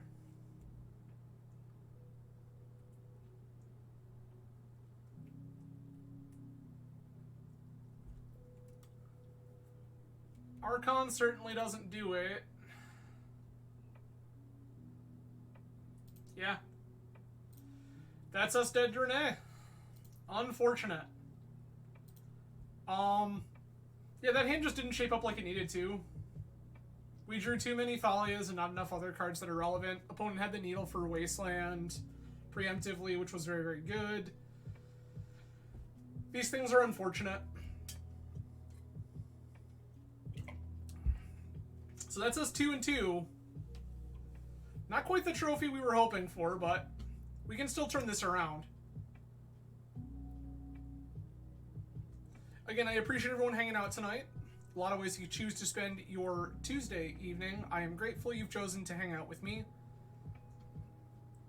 Thank you to both all of the friendly faces, the names that I know out there in chat, and all of you who I don't. For those of you who may be new to the channel, hello, welcome. I'm Adam from Grand Rapids, Michigan. On this channel, we play a lot of Eternal Magic.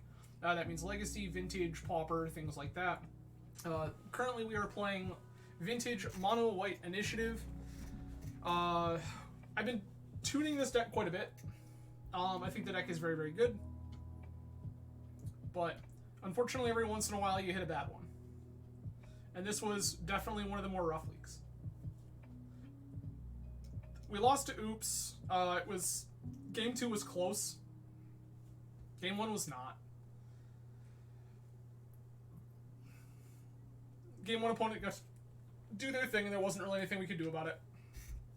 Game 2, we played a really long, drawn-out game. Jose was on Jewel Shops, which we got to do our thing Game 1. They conceded very quickly. Game 2, they got to do their thing. And Game 3, we got to do our thing once more, and they once again conceded very quickly. We had some pretty cool games against Absorbent 3. If you are watching on YouTube, and you are somehow coming into this video late, I absolutely recommend watching the video, especially the second match with the second game with Absorbent 3. That game was very good. And then we just lost to Renee Randrup on Grixis Tinker. They had really good hands. We got one game. I think that game 3 could have been a lot closer than it was. They played very well and drew very well. And we played our best and did not draw as well as I had really hoped we would. But let's see if we can go ahead and turn this into a 3-2 and be on our merry way. If you are joining late, we normally go live at least twice a week. This week I have scheduled for Tuesday at tonight. We went live at 10 p.m. and then we are going live on Saturday. When are we going live on Saturday? Bear with me, I'm bad at this. We are going live Saturday at 2 p.m. Eastern Time. I wanted to try to make that one a little earlier in the day. I know that I have some friends and viewers out there outside of the US, and my extremely late streaming schedule is usually pretty inconvenient for them. So I wanted to try to squeeze one in a little earlier for everyone.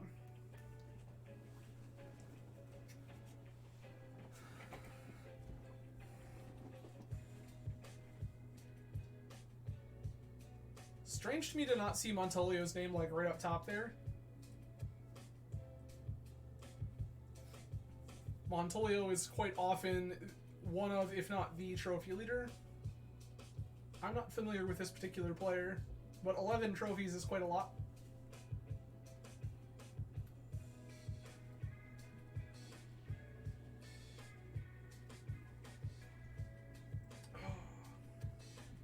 So for those of you out there watching live, I had posted on socials that I was thinking about something. So I have been considering a third stream on Thursday evenings, given that I want to kind of do the Tuesday-Saturday thing now. I've been considering... Oh, we queued into Jordan again. Nice. Okay. Yep. So opponent is 2-1.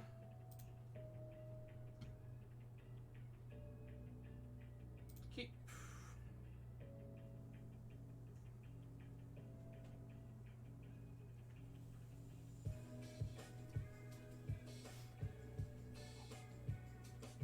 I'm going to try to double Thalia it. Like, I'm going to try to Thalia first and then Spirit.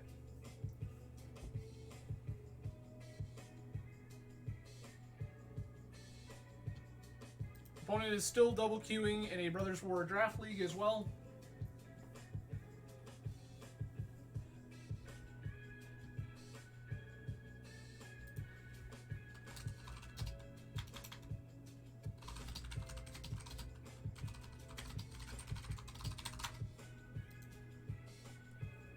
This is the same Oops opponent we lost to earlier this evening.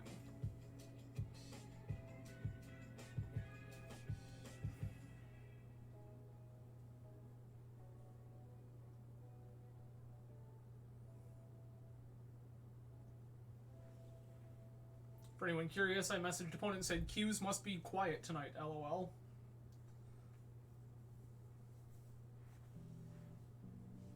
Queuing into the same opponent twice in a league happens occasionally, but not super frequently.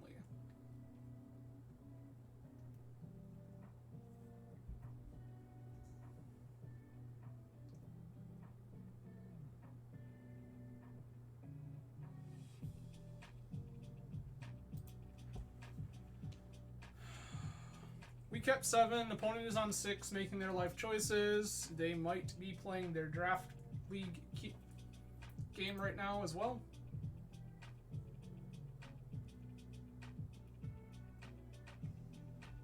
Opponent has mulled a 5.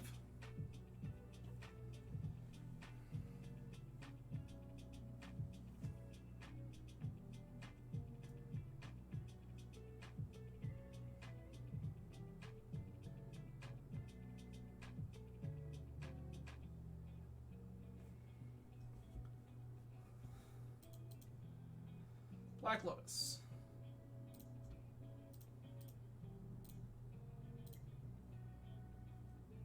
Thalia. Spirit. Go.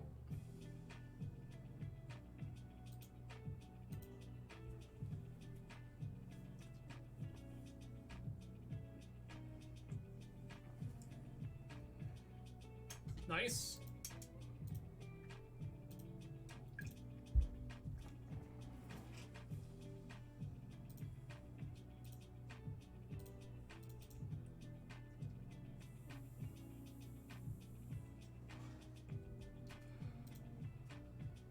Go grab Cauldron Complete.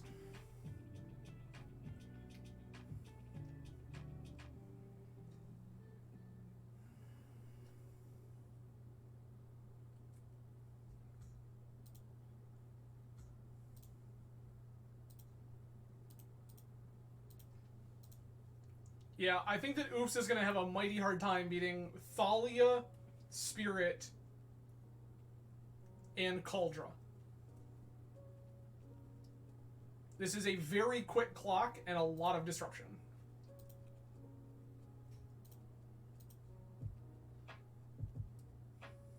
Opponent is at 15. Next turn they go to 5.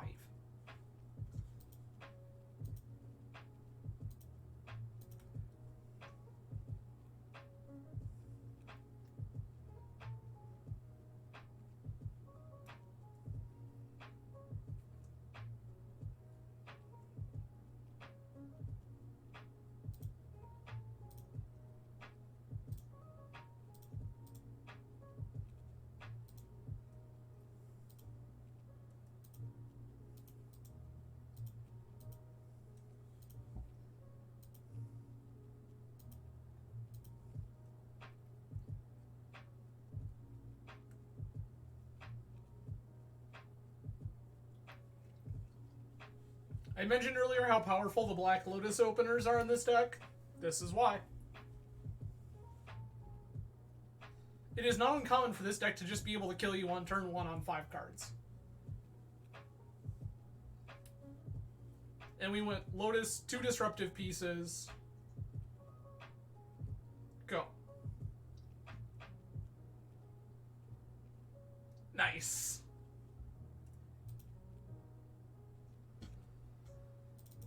Surgical, trap, trap. Priest, priest, priest. Stony, stony, stony. Cut jailers. Cut Stoneforge package.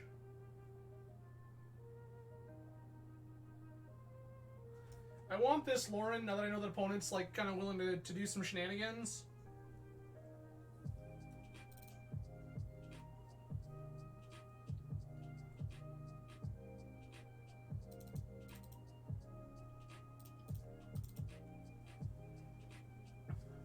Something like this.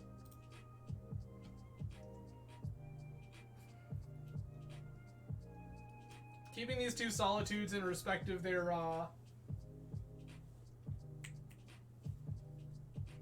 them just like trying to go on the beatdown.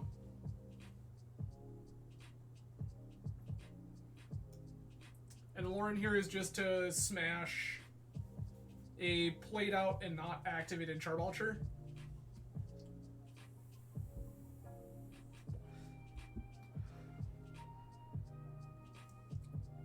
So Tenrums, this is also what I was talking about earlier when we were talking about like, oh well, you have to draw like, our answers to Charbulcher that game were like Stonies. We had Lauren, which I think we traded Lauren away. We may have traded Lauren away, but we just had so many possibilities.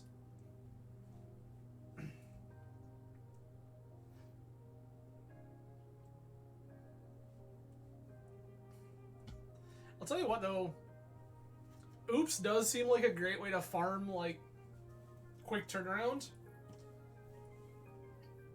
Like I know there was a Legacy Reanimator pilot who picked up the deck and said, I don't play Reanimator in leagues because I like the deck, I play it because it's good EV. What is his name? Dark-haired gentleman. Anyway, that was his whole spiel, was he would rather be playing some like dirtily like control deck or something, but the time value that you got from playing Reanimator through leagues like that was just so high.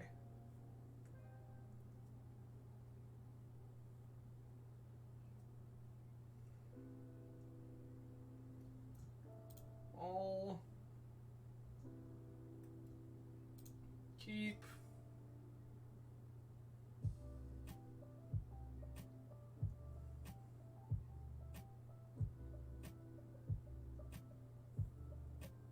Eric Landon, yes, thank you. Eric Landon, thank you, thank you, thank you. I will say right now, this is not optimal. This is not the life we were looking to live, but it's here.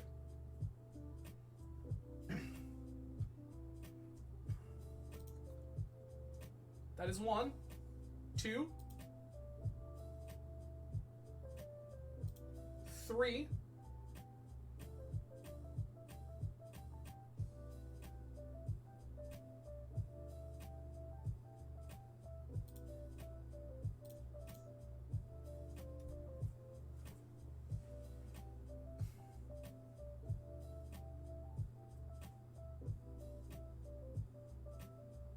Okay.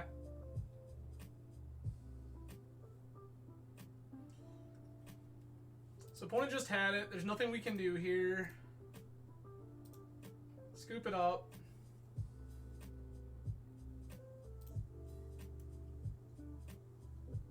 No, like, and I knew it might not.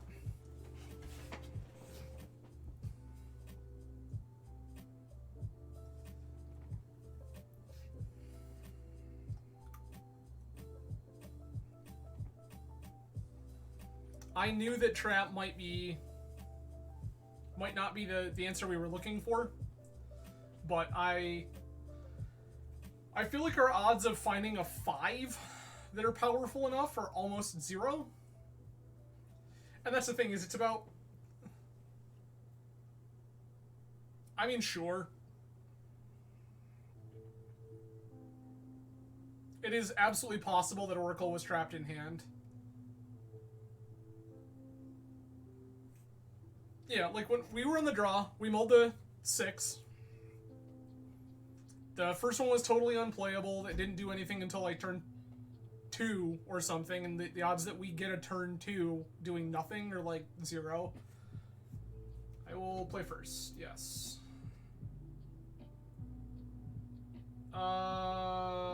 Yikes. Like, this is okay, but not amazing. Not all. This ain't it either.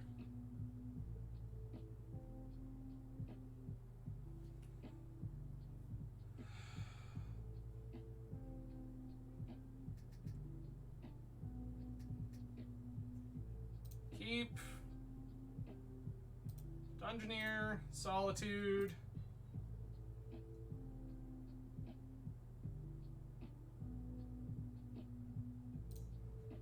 Show them Wasteland.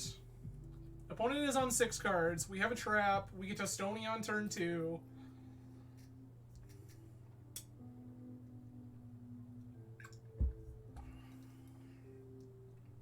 Mm-hmm.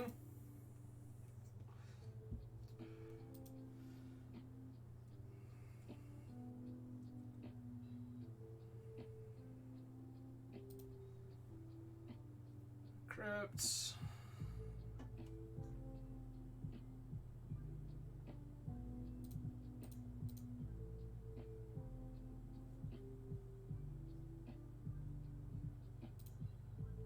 I think we win the game.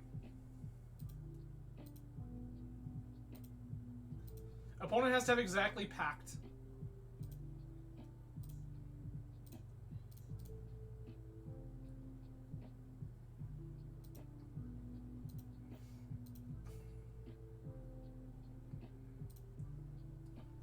We found our win condition. It's opponent's mana crypt. Unfortunate.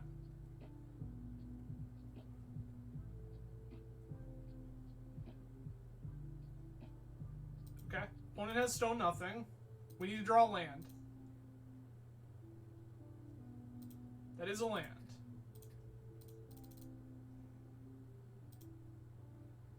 Archon of Emeria says we're probably winning this game.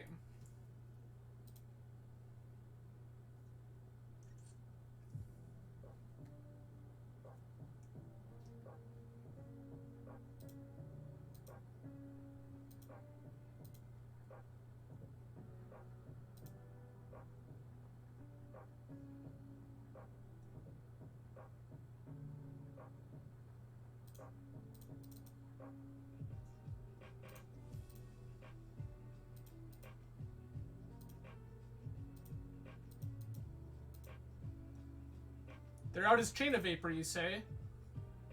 We can fix that.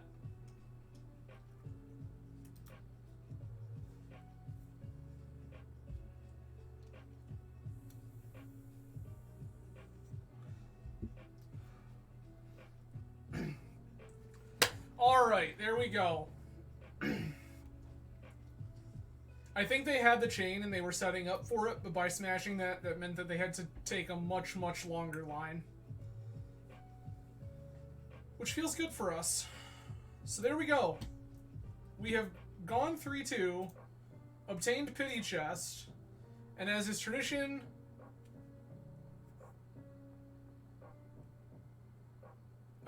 Yeah, because if they untap, you're saying, yeah. If they try to go for slow dread return, we can just like deck them in response. Yes, you are correct. So it's pretty funny. Lauren has a lot of text on it that is all very good. But, as is tradition on this channel, we win chests, we open chests. Again, I appreciate everyone hanging out this evening. A lot of ways you could spend your Tuesday. I'm grateful you've chosen to hang out with me. Let me know via Twitch Whisper, on Twitter, whatever, if you're interested in seeing an occasional stream where we look at other digital TCGs, things like Hearthstone, Eternal, Marvel Snap, things like that, from the perspective of just starting out as a free-to-play player. It's something that I've had on my mind, and I think it would be interesting. But for now, we're going to open this chest, see how we did this evening. We got 5 play points, this full art Ashnod, which is kind of neat, I guess, and some sort of a Kami of Celebration. Whenever a modified creature you control attacks, exile the top card of your library. You may play it this turn. Whenever you cast a card from exile, put a 1/1 counter on target creature. That's kind of neat. Cool.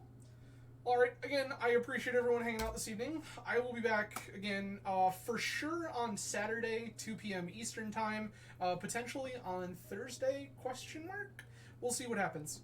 Again, I really appreciate everyone hanging out. I hope you all have a fantastic week, and I will see you again soon. Cheers, everyone.